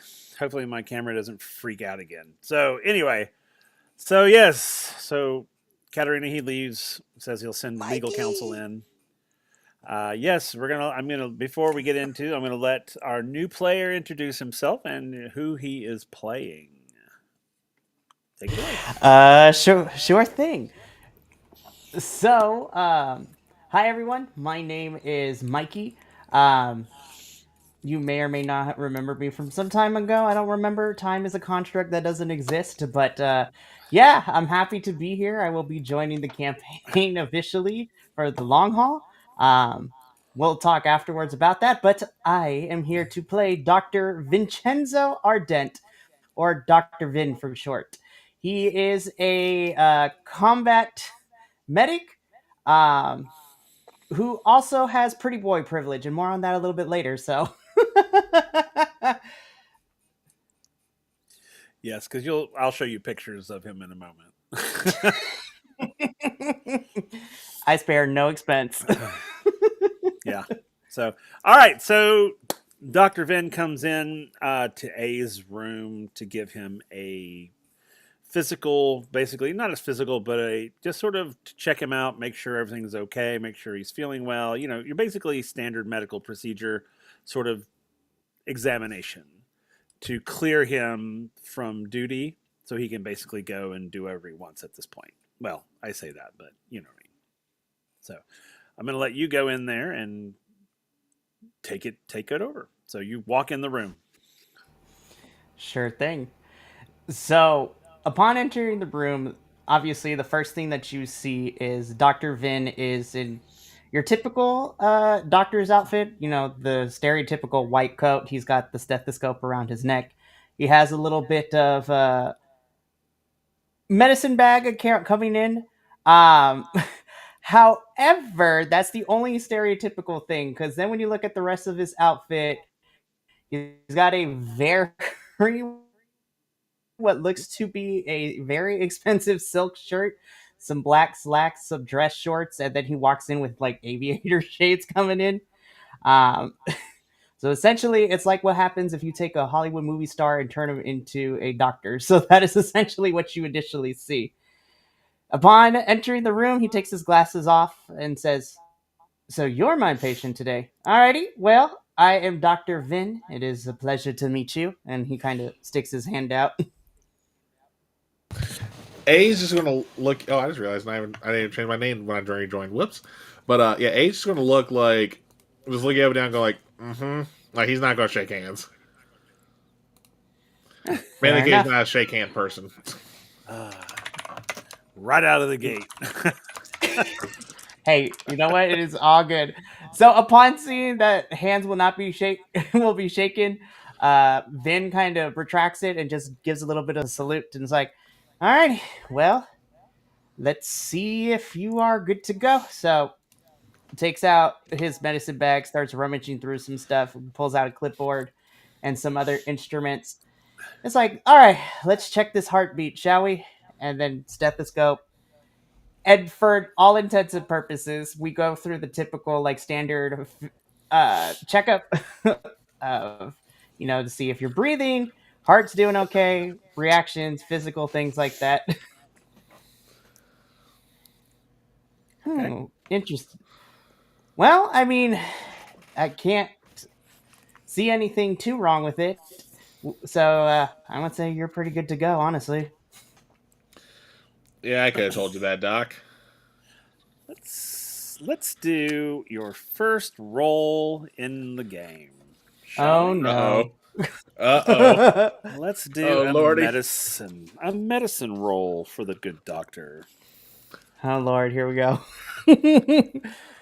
Alrighty, so 2d6. Here we go. Oops, that rolled off the table. Hold up. Ooh. I was like, do you Hey, remember if? You're gonna roll medicine as well. Okay, I'll say Mikey too. Also, since for Surge, if any of those landed naturally on a 6, you get to roll an additional die still. Yes. Oh, For surging. we were so It's okay. You were so close. This is not bad. That's okay. So What'd you get? I have in. Oh wait, hang on, because level 8 really quickly. Sorry, I'm new to this, y'all. No, you're totally fine. So 8 plus 5, 9, 10, 11, 12. I rolled a 5, by the way. 13. So 13. You rolled a what? 5. A 5. It's I only have it's just the I it's a know. level 3 roll. It's all good. It's all good. So with a 13 over a 5, um, he, as you're sort of checking him over, you notice that he does have a little bit of red patching right below his ears. Ew. uh, so upon inspecting that, it's like, hold up. And without even asking, without anything, Vin just hyper fixate on this and just pulls back the ear slightly and says, "Oh, we might have to do a little bit further testing than that. It seems that you have some red patchiness behind the ear." And then takes out like a little cotton swab and swabs it to run some tests on it. It's like, Yeah, when you take the console, he's going like, yeah, what the hell? Like he's trying to like actually jerk his head away. hold still. I thought you were a doctor because ow, ow, ow, ow, ow. Like, and the ow, ow is from where you're doing the hold still, Listen, like you just said there. Like, you know how like when a parent tries to hold their kid still, and it gets to the ow, ow, ow stage. That's pretty much what I imagine the doc's doing. And as you're kind of like moving around, it's like, listen, I am a doctor. I am not a nurse. So it's like, I can have bedside manner, but I need you to hold still. You probably would have to do a scraping of it. Yes. Lisa, you gonna help me out with this so much. You'd probably Alrighty. have to do a scraping, and it would be uncomfortable. Yes. All the better. No, I'm just kidding. So, Dr. Vin starts scraping despite you moving around. And after a quick analysis is... Oh, so that's not the worst thing that can happen, but we're going to need to take care of this. You're making this, and A's gonna say this out loud. He's like, you're making this sound like it's a clap. What the hell? The clap. Well, I'm sorry to tell you. No, I'm just kidding. Oh, like A ever has time to be able to get busy with someone. No, so you have something called Valdarian mites. So think of it as like a form of lice, but more aggressive. And if we don't treat this right away, minor inconvenience, the reddening of the skin can still happen. But if we don't fix this and take care of it now and get you proper treatment, well, your nervous system may or may not be working properly and may shut down if we don't get you treatment. Hold on. When you say it, he's only like, hold on, may shut down? Well, it depends. If we can get you treatment right away, then your chances are really good. But without treatment, your nervous system is definitely going to shut down. So he's gonna look at you and be like, okay, so I don't know how new you are to be a doctor, but that's not something you want to downplay. I mean, to be fair, you didn't want to shake my hand, but here we are. But Nice. again, see, this is why I love Mikey. we go tit for tat. It's gonna be fun. It's gonna be so much fun. Look, again, I'm a doctor. I am very good at what I do, but I'm also not going to sugarcoat it. And I get the feeling that you would rather be matter of fact than tap dance around the issue. If I'm wrong, then tell me. But I'm pretty sure I'm not. So, No, you're not wrong, but the fact you were going like, oh, it may not, mess with your nervous system was the thing I was getting at. Because again, that's downplaying it. well, I mean, to be fair, I'm not going to straight up tell you, yeah, your nervous system is definitely going to shut down. Because anatomy is a very complex thing, and everyone's body reacts to certain things right away. However, the general consensus is, and the through line of this is we don't get you treatment, there is a possibility your nervous system will shut down. So what's it gonna be? Fine. Okay, What's the well, treatment? Oh, Will, I don't like that laugh. so again, you don't want me to sugarcoat it. I'm not going to dance around it. I'm going to just be straight up with you. Treatment includes a round of 16 shots. However, it's going to take several hours, and the shots are going, in order to get them to where they need to, uh, we're going to have to inject these rounds of 16 shots in your spinal cord. All the color in A's face is gone. Because like 16 shots, Damn. he was thinking like, okay, not terrible, not the best, but not terrible. But as soon as we hit the spinal column, that's when the blood just Can I drains from see his medical face. license? Because actually, fuck, I was I'd doing be it myself. asking I to can see actually his feel the needles in medical my back license now. right now. Like, Hey, I just messed oh, myself up. I can feel those needles digging in my back now. damn. Fuck. Thank you. I created Valdurian mites just for this episode. Listen, Thanks, Will. I am just a vehicle delivering the news. I know. Be like, Ah, yeah, I seriously. Dr. Vin notices you slightly losing the color, and he's just like writes it in the patient chart. It's like patient is losing color. Might be a reaction to the mites, or just the fact that psychologically speaking. We'll investigate further. Okay.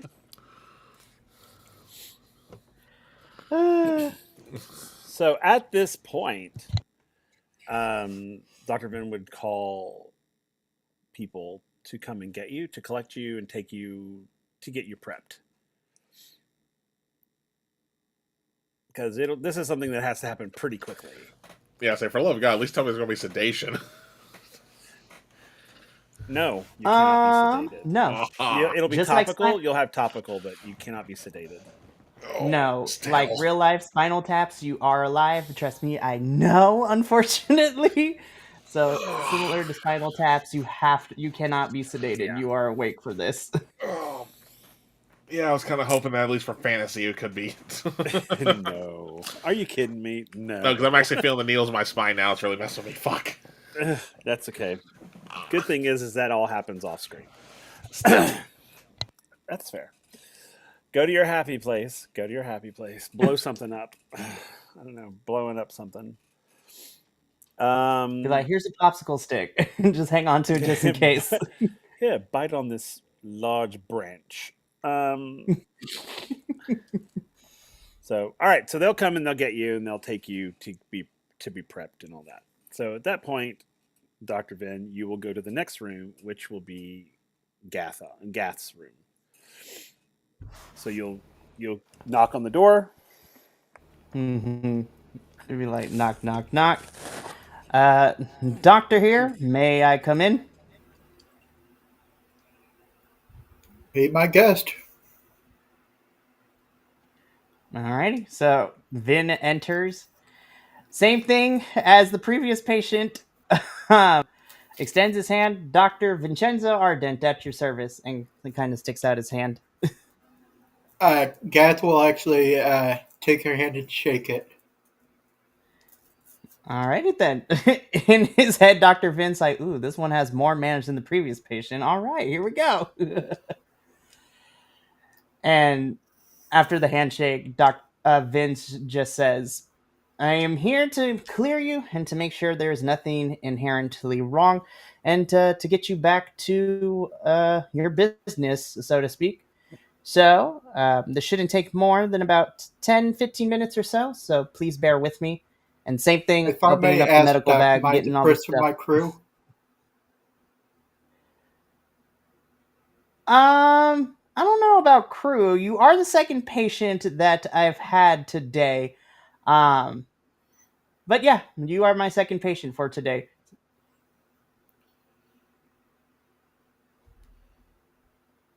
right.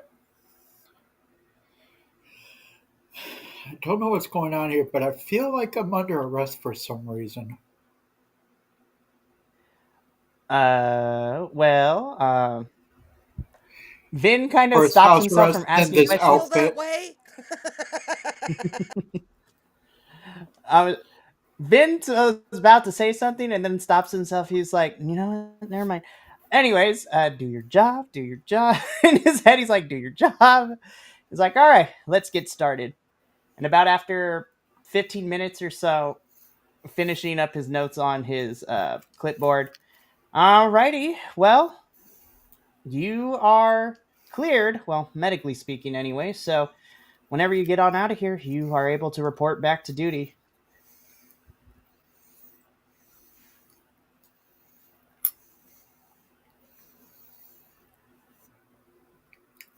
Okay, Doc.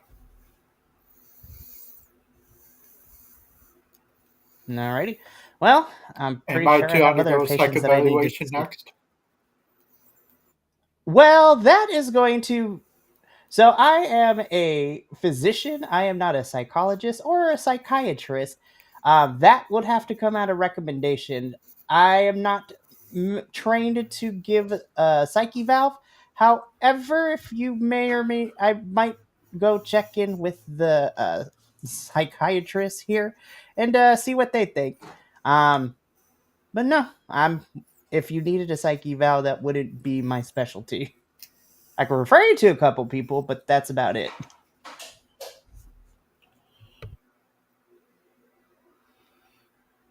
All right. Best of luck with the rest of my crew if you have to deal with them, especially Aid. Uh He doesn't like oh. shaking hands. I see. All right. Well, in his head, Vin already can put two and two together, but patient confidentiality is just like, well, if I see this aid, you say, I will definitely keep that in mind. And Vin kind of gets his stuff together and gives a little bit of a salute off, and then exits the room to see who's next.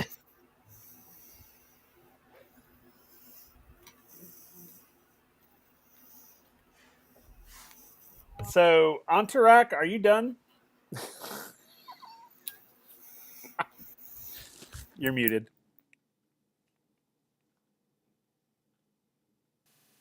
Sure, why not? I'll be done Okay. writing my masterpiece, The Your, Observations of Katerina.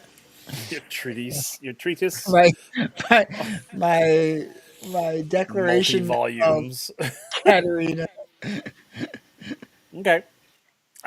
So Antarak will be your next. He'll be the room at the very end of the hallway.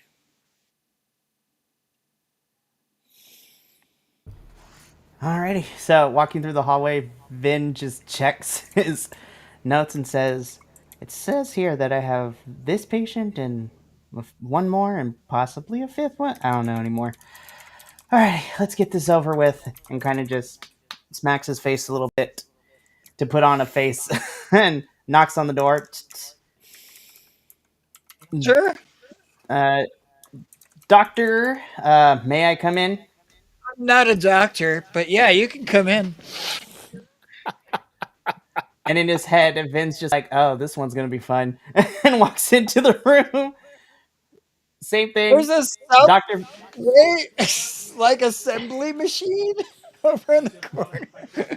And he's standing there making a sandwich while drinking something. Fair. Okay. In the words of RuPaul, Vin in his head is just like, "Where did you get a loaf of bread?"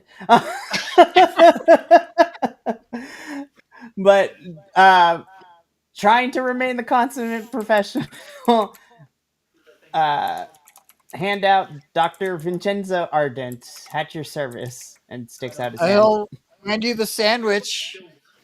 You want me to mix your drink? I'm on the clock. Maybe later. Talk to me in maybe a couple of hours, and then we'll see where we're at. Takes the sandwich, takes a bite out of it. It's like, ooh, this is pretty good. And then like puts it in like saran wrap from his bag and throws it in his bag. Be like, we are about to eat this later. How service may I be of you? Well, I'm actually here to perform a service. I am here to give you a once over and to see if you are medically clear to report back for duty. So, if you would please. Sobriety on the list of demands. On my part, yes. What you do in your private time, you know I'm what? not I'm not here to fit judge. for duty. Like mutters under his breath, might refer to psychiatrist.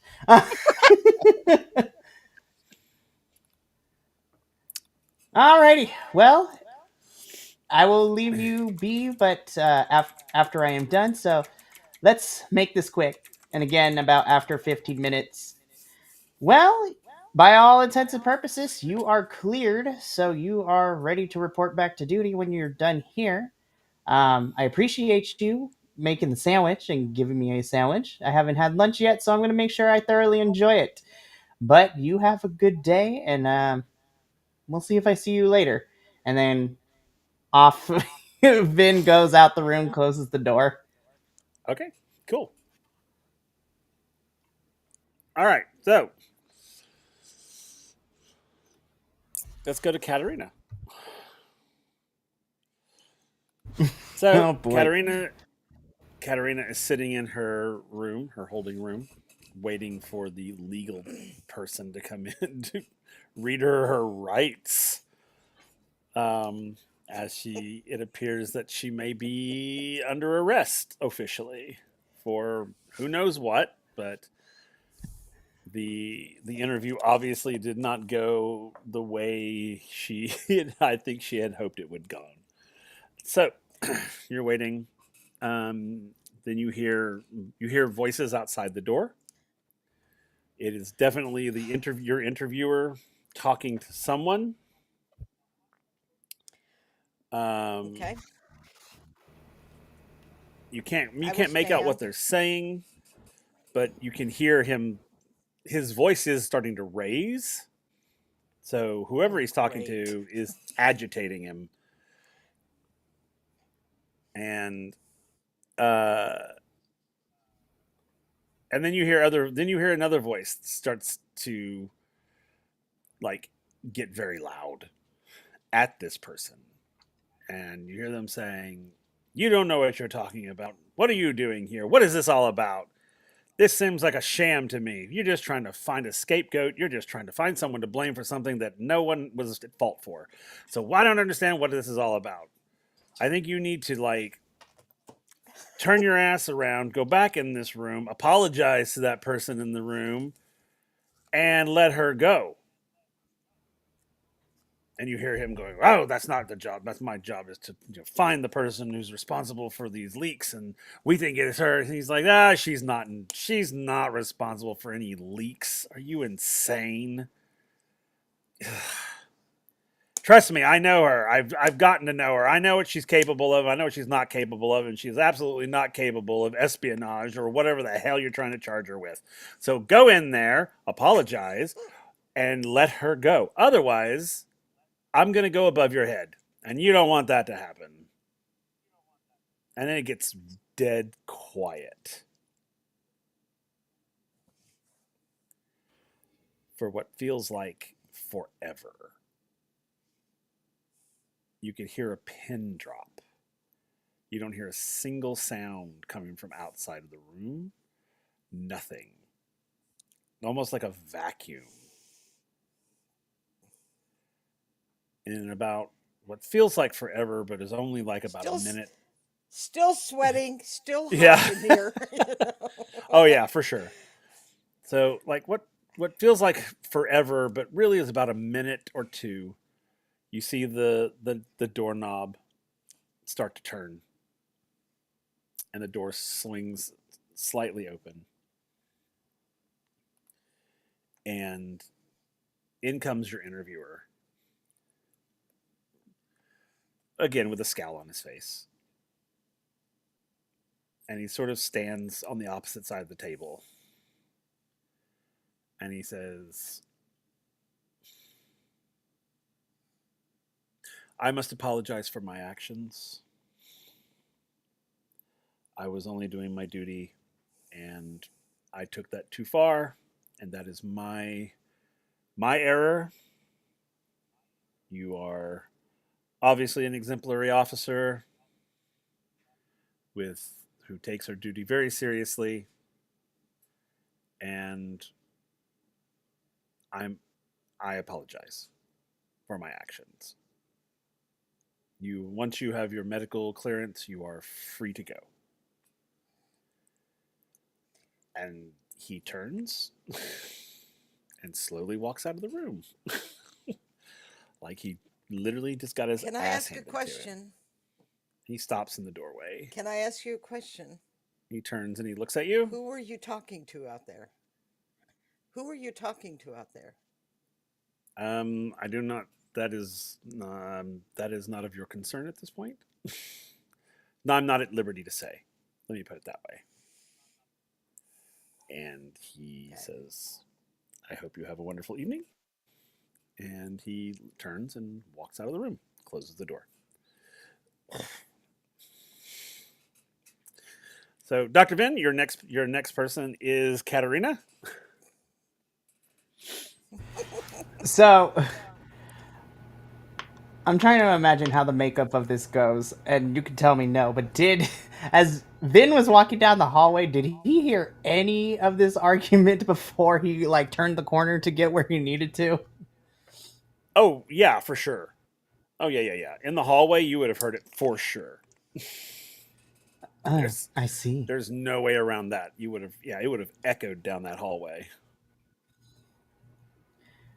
I'm imagining so I'm imagining that Vin is like walking, he's about to turn the corner, he starts to hear all the yelling, and then he kind of just stops and presses against the wall, and what I call he probably starts ear hustling a little bit is what I call it. Okay. And then as soon as it dies down a little bit, he like counts to 5 and then gets up off the wall and turns the corner and acts like as if he didn't just hear people yelling down the hallway. Okay. And so And it walks yeah, down, so gets the door. yep. Yeah, when you turn the corner, you'll see that there's literally no one in the hallway anymore. Okay, cool. Uh, so Vin walks up to the room, looks at his clipboard, and just says, "All right, well, as of right now, last patient for this rotation. So let's see how this goes." And again, knocks on the door. Uh, Doctor, may I come in? Yes. So Vin walks through the door again, And extends his you hand. notice it is extremely hot, and it is extremely hot in this room. The temperature Oh, begins to fall. Yeah. Oh, thank Yeah, as God. soon as as Vin soon as walk. the interrogator left, they turned the heat off. Wow, how dare they? In his head, he's just like, "Damn." It's It just is a like little it is a little humid in there though. it is a little humid. So Vin, Vin in his head is just like, really? I was just like, they're still going with these methods. All right, well, let's. Good thing I know how to do this. And so Vin walks in, realizes it's humid, rolls up the sleeves a little bit, pops open like like a button or two because it's already hot, and it's like, listen, I'm not trying to sweat in this silk right now. And so extends his hand, Dr. Vincenzo Ardent at your service. And I will shake his hand. It's a pleasure to meet you. Uh, well, and Vin again gets his medical tools out. I'm here to just simply give you a checkup and to see if you are ready to go. Um, if you are clear to report back for duty. So it should only take about 15 minutes of your time. So if you bear with me, And out from his bag, he also pulls out like a water bottle and or two, and just gives it to you and says, "You may want to hydrate. I don't know how long you were Thank in you. this stuffy room, but I don't need you. Yeah, I don't want you passing out." And so, I've never passed out in my life, but thank you. hmm, well, very fortunate. Okay. Roll Um, medicine for me there, so Katarina. oh Oh man. no. Hang on. It logged me out. I got to get back in real quick. You're good. Gonna make a liar out of me. I've never passed out in my life. Right Thud. now.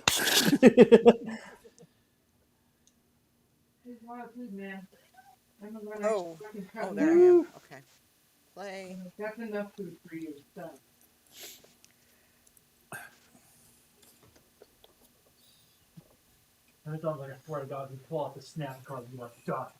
Come on, come on, come on. Do, do, do, do, do, do, do, do, do.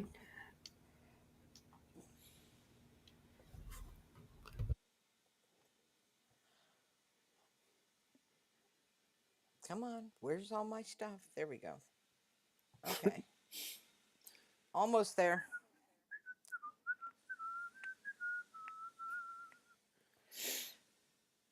3. Level 3 roll.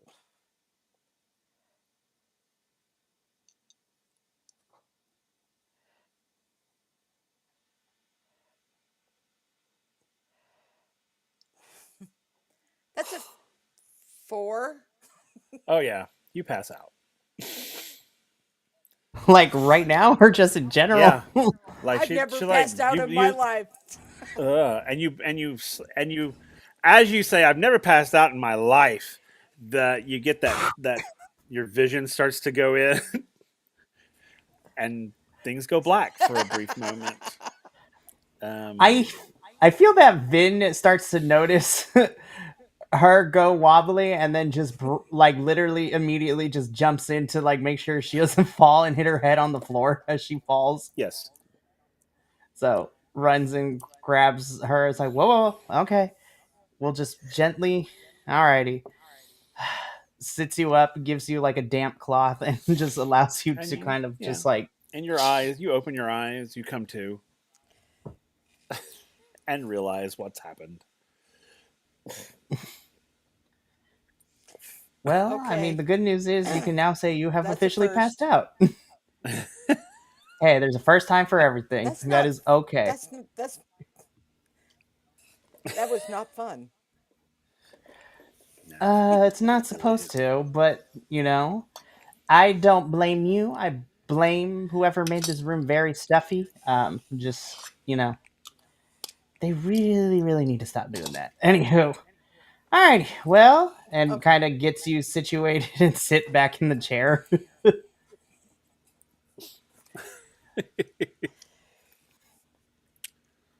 Kind of I'm gives feeling a better couple of now. minutes. Okay, well, then if you don't mind, let's get started.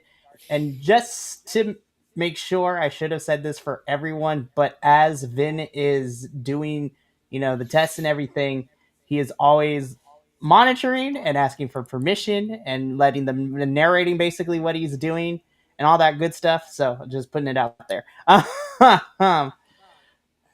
So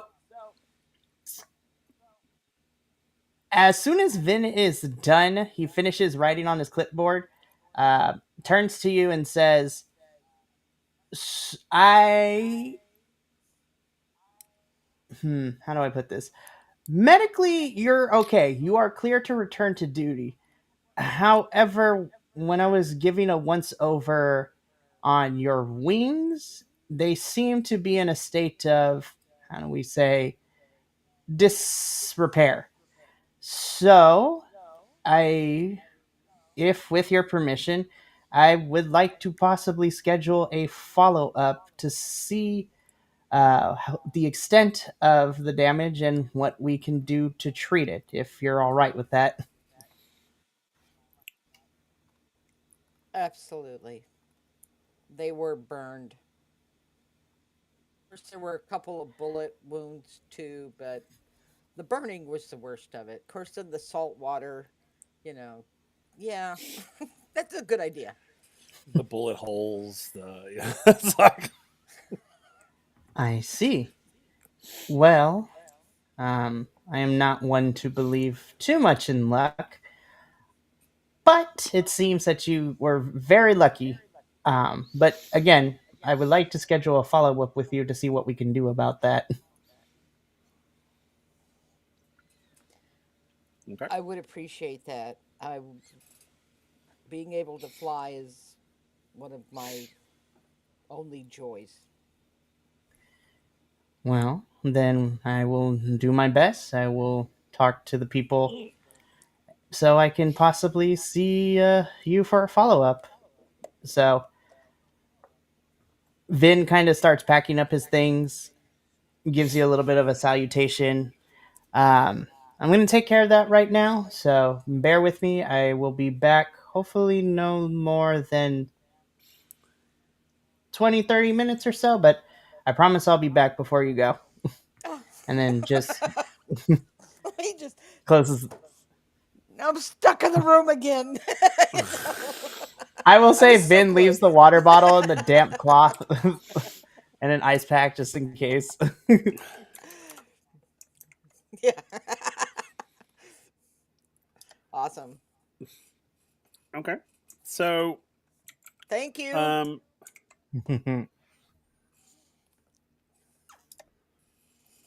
all right. So, as you're all sort of waiting, um, each of you, someone will come to each of your rooms. Someone very official looking. They'll come into your room. They'll hand you your normal clothes back to you. They'll say that you're all temporarily off. You're basically off duty for 3 weeks until reassignment. So enjoy 3 weeks, and then they'll walk away. They'll leave the door open, and you're free to go. Um, or they won't leave the door open. They'll I will close the shut door, the but you door, can leave get whenever you're dressed, ready. and then, yeah. Well, I have to wait for the doctor to come back, but, Yeah, that's fine. or did I Um, misunderstand that? I think he's going to follow up with you. Were you coming No, back, yeah. Doctor? Yeah, I think Vin is looking for whoever's in charge to let them know his findings and also Oh to yeah. check up, to follow up, and then also check in with his first patient to see how tappy tappy spinally he's doing. Oh yeah. You will definitely go there. Probably immediately. The person that you would Yes. talk to is oh, let me find it. Sorry. Dr. Sorek. Dr. Sorek. Um, Okay. he's Sorack. He's basically over Fossen Uh-huh. Medical. Um, Okay. so yeah. So, but A is prepped and ready to go. Entourac, you're yeah. The door's open. You can see down the hallway. Are they gonna stop The me if I start wheeling that cart out with me? not until you get to the door. Once you get to the outer door, they're gonna be like, no. But you can We're take on as much of it Watson's as you like. shots.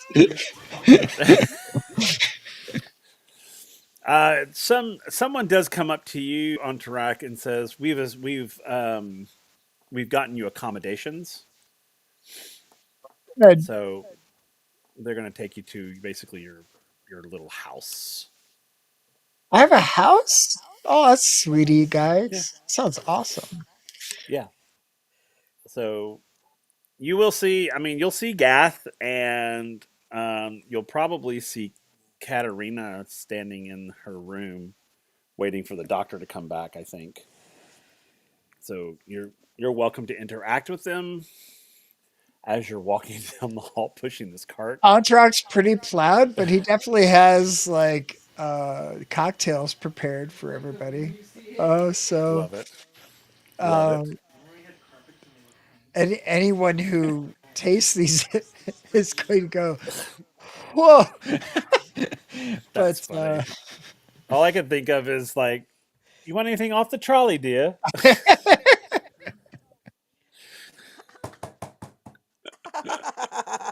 you guys need a Sammy or a drinky?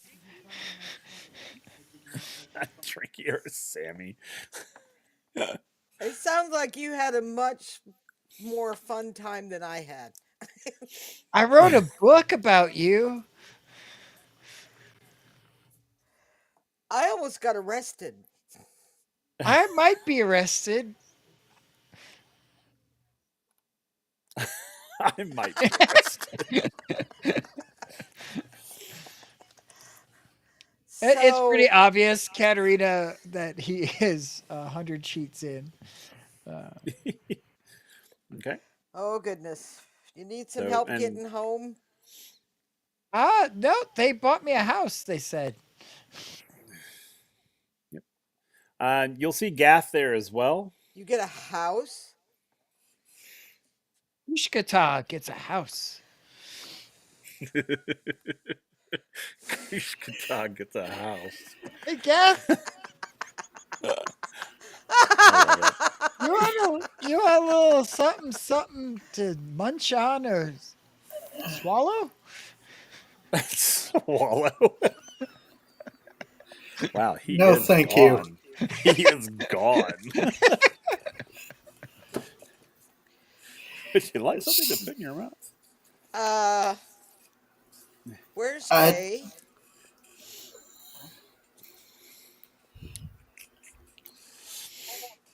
I didn't, Knowing I him, they find, probably still are questioning him.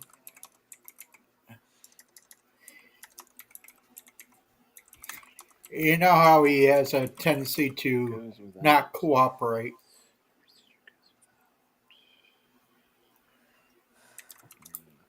Well, I'm getting the hell out of here. I've had enough of this place. And what do you mean you almost got arrested?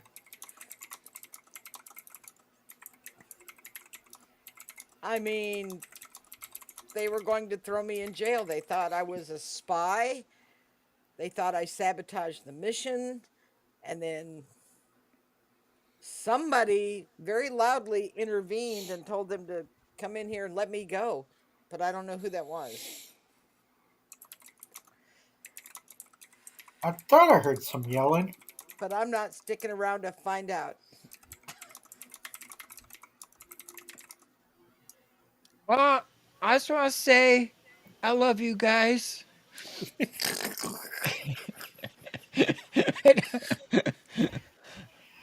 Yeah, We love you too. Kuchkata. I think you might Kishkatog. want to stay off of the drinky poo. You sound about 1,000 sheets into the wind. Boy, howdy. Okay. Um. So you guys go.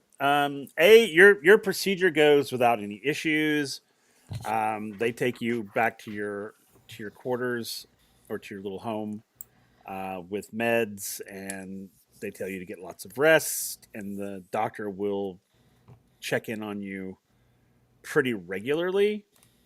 And Katerina, as you're exiting, they will tell you that the doctor will set up a time for you to meet with him. That he'll let you know, and you guys head back. You head back to your quarters, and you all make it back on. On track. Finds he has this cute little house now, and you all just you go back to your quarters, and that's where we're going to stop tonight. Yeah. When we come back Whew, in 2 you weeks, scared we me will tonight, talk. Will. I know. In 2 weeks, when we come back in 2 weeks, Ah! we'll find out what you guys were doing for 3 weeks, and we'll have Riku back with us, so we'll find out what Kerik has been doing and in his rehab and all that, and we'll do that. So cool. We're gonna go around, let That everybody was once again awesome, tell Will. us tell. Well, thank you. Tell us who you are, who you play, and what was your favorite moment of the night, and of course, yeah, who you are, who you play, where we can find you, and then your favorite point of the night. And we're going to start below. Let's go to my left. We'll go clockwise. We'll start with Gath.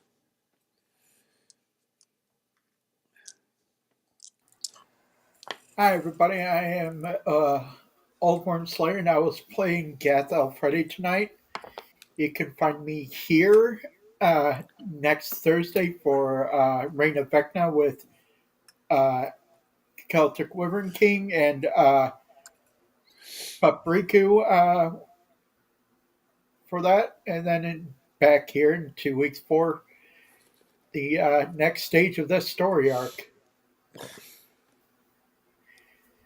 And the highlight of the night was Mikey's joining us. Yay!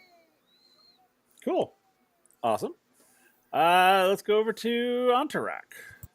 Yeah, MC Henry here or Entrock in most places. I don't have social media. I'm sorry. He's I'm not lying. He's sorry. all over I'm social media. yeah, I spam that share button Whatever it thing. is. Yeah, that all thing. the social things. But you can find me in a lot of places. I am rather active on things. I just we just started up doing I'm doing a City of Mists campaign with Rollers Joint, which is turning out to be a lot of fun. Where I play the reluctant mobster Julian Morris. You can find me on a couple podcasts. I just did an interview with a Meeple Place, where you can hear me talk about board games until you cry in boredom. You can listen to me also in and out of character, another little podcast, where I talk about how much fun it is to just role play in general. There's some other places and all that jazz.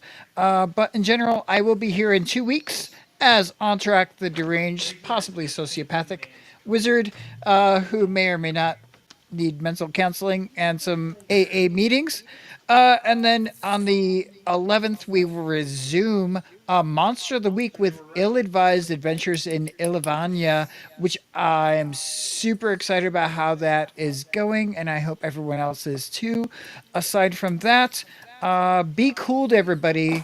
These are hard times, so have a little bit of perspective, maybe. And what was your favorite moment? My favorite moment, I gotta say, and this is maybe not great to admit, maybe this just solidifies my sociopathicness, but when Kel was like just saying how uncomfortable he was, I was like, oh, that's something to keep in mind. Oh, you Nice. evil bastard! So it wasn't uncomfortable. It wasn't that it made me uncomfortable. It's just I just felt the actual like needle going through is all. It's something I'm used to because just the randomness of when it happens. Yeah. Fair enough. Fair enough. So, all right. Speaking of, you're next. Hey y'all, I am Kel, also the Celtic Wyvern King. You can find me here every Monday for either WindRiders or Aria or Orlea Origins, where I play a bit of a Chaos Gremlin in any of them. Though, granted, Orlea Origins, I am turning more and more into the dad of the party somehow, which is a scary thought. It really is. And you really especially are. being the It's kind of especially funny. being the bard. Yeah. It's Well, that's really the funny funny, part, Mikey. actually. I'm actually a bard in that one. So that I'm trying to do what Travis did pretty much. I don't know. He does end up naked way too much. None of that was of my own Yeah, volition. That is I've kind true. of surmised that. I've kind of None of surmised that was that. of my own volition. That's fair. He doesn't do it because he wants to. Some of those moments were my fault. Yep. Oh, That's true. And mine. yeah. But you can also find I me just, normally this Wednesday on my channel for my Theros 5e campaign, but due to work meeting I got to hold that day, we were going to play that next week, and then they'll play the week after to get them back on their schedule. But they just escaped hell, which was fun. they had to make a deal with the devil to get, or with a demon to get out of the underworld, and one of them lost an eye for now. Then every other Thursday, so next week you can find me back here for Reign of Vecna. Play Meek, the Reborn Goliath, Redemption Paladin. Try saying that 5 times fucking fast. And then every other Friday, including this Friday, you can find me back on my channel for my Stargate 5e campaign, where, yeah, the party's gonna have some fun because their entire base is on lockdown. Because So funny. So funny. because the fun part with Stargate, I love to keep saying when they keep. We need. I was like, the one thing I love about Stargate that my party sometimes forgets when they're talking in our little group chat is with the Goa'uld, there's no such thing as a TPK. That's true. That's very true. And did you tell us what your favorite moment was? Oh, Mikey joining us. Fair enough. Awesome. Just the initial interaction with A and Dr. Vincenzo, but again, the fact that Mikey, like I had so much fun in Orlea Phase 2, and Mikey, this is gonna be fun. Awesome. Speaking of our newest player, Mikey or Dr. Vincenzo. I love it. Hello, everyone. My name is Mikey. I get the honor of playing Dr. Vincenzo Ardent here at WindRiders. You can find me on a couple other places. You can find me every other Saturday, or we try to do every other Saturday, but you can find me here on Saturday evenings running Queers here at Halfling Wizard Productions. We just finished our first boss fight. We introduced a new character, and it's been a whole lot of fun, and I've been having enjoying myself there.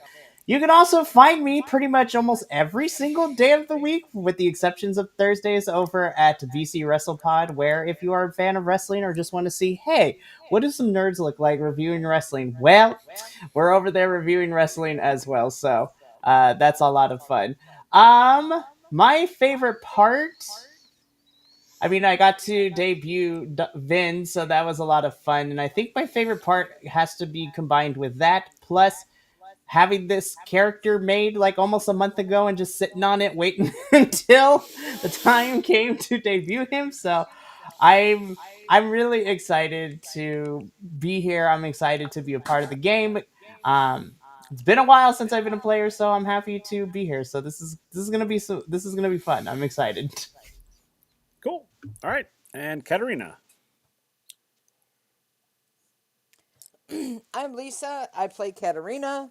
You can find me every Monday night here on Halfling Withers channel for either WindRiders, as tonight, or Origins or Leia Origins with Kel and Riku.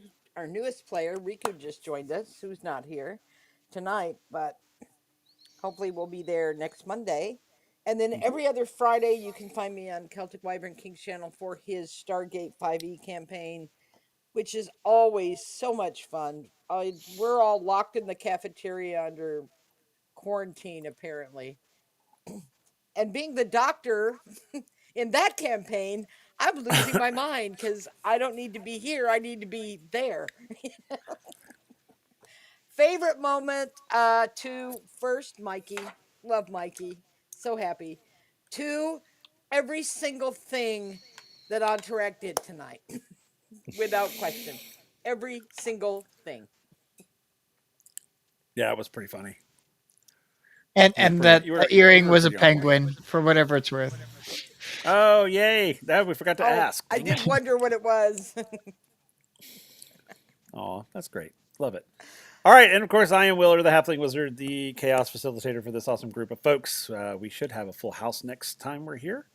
Riku will be back from his many escapades into the real world. Um, all of the things that we do and we are, you can find the links in the chat. I'm not gonna. don't want to go through all of them. The one big one I do want to go through is our charity that we're doing right now, which is the U.S. Hurricane Relief Fund Incorporated. We are collecting money for that because we are in the heart of tornado, hurricane season. Well, tornadoes too, but hurricane season. And in the recent past, a lot of hurricanes have been hitting the East Coast pretty hard. So any amount of money we can collect helps displaced families with like shelter and food and clothing and all of that. So if you'd like to give, we would appreciate it. All that money goes directly to them. We don't keep any of it. Um, so please, please, please give if you can. Of course, join our Patreon. Get all kinds of cool homebrew stuff. Follow us here on Twitch. Go over and subscribe to us on YouTube, where you can continue the saga there. Check out our merch store. We have a lot of cool merch. I was drinking out of my Black Tide Syndicate mug tonight. There we go. Hunterax got his, and Lisa has hers as well somewhere there. Henry also has the Rudy Tooty point and shooty one too, which I love. I love that one. Good. Oh no! But I do love that. I do love that mug. It's one of my favorites. The Rudy Tooty point and shooty. That's what it was. Yeah. So go over and check out our merch. We got some really cool merch. All kinds of fun stuff. New things coming and going. We have several collections. We have an LGBTQ collection, a veterans collection, a Hispanic Pride collection, et cetera, et cetera, et cetera. Go check it out. Some cool stuff. Isn't the Rudy Tooty the short shot that Rika ran? Yeah, that was the short shot that he ran. Yeah. Thought so. So yeah, and that's the other thing. Join our Discord, and you could perhaps show up on our channel. Be great. We have our Codex, which is for people who want to hey, I'd love to DM this random TTRPG, and you can come on over and we'll stream it. We'll stream it in our Codex. We'll find a time and date, and you can find players, and we'll do it. We'll put you on. We'll put you live on the air. That's because we want to make sure that we're supporting people who do the things that we want to do. So, and we're here, we get to do this, and it's super fun. So, yeah. So other than that, everybody, make sure you come back next Monday, because y'all don't have Vecna this week. Oh, you do have Vecna this week, right? No, Vecna is next week. Next week. Okay, I'm sorry. I can never remember. These every 2-week campaigns. I always forget where they're at. So well, yeah. I know the pain. Yeah, I know. Yeah, so not this Thursday, but the following Thursday will be Vecna. But the next thing that you'll see for us is Orlea Origins on next Monday. So yeah. So other than that, we're gonna get the heck out of Dodge.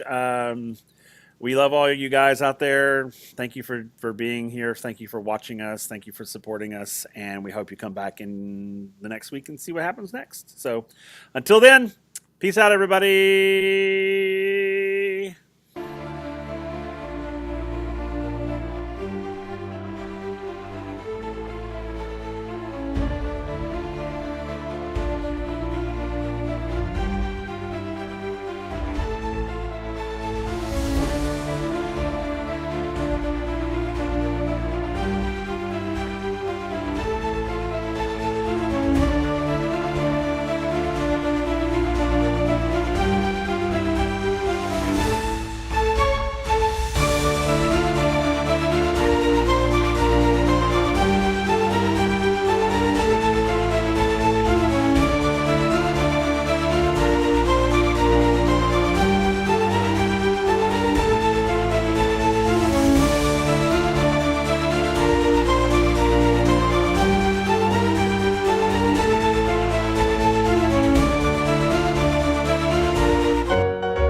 He's wearing so fine, in the tavern sipping on wine, knows the secrets of the old halfling wizard never told. Mystic wand and a pointed hat, talks to people about this and that, sneaky tricks and a wink in his eye. Halfling wizard makes the hours fly. Oh, halfling wizard in the night, casting spells to the moonlight. He can talk and he can know, in his world the magic grows. Down the road in evening light, he'll engage you, that's his delight. Readers of the stars he seeks, in a crowd he's sure to speak.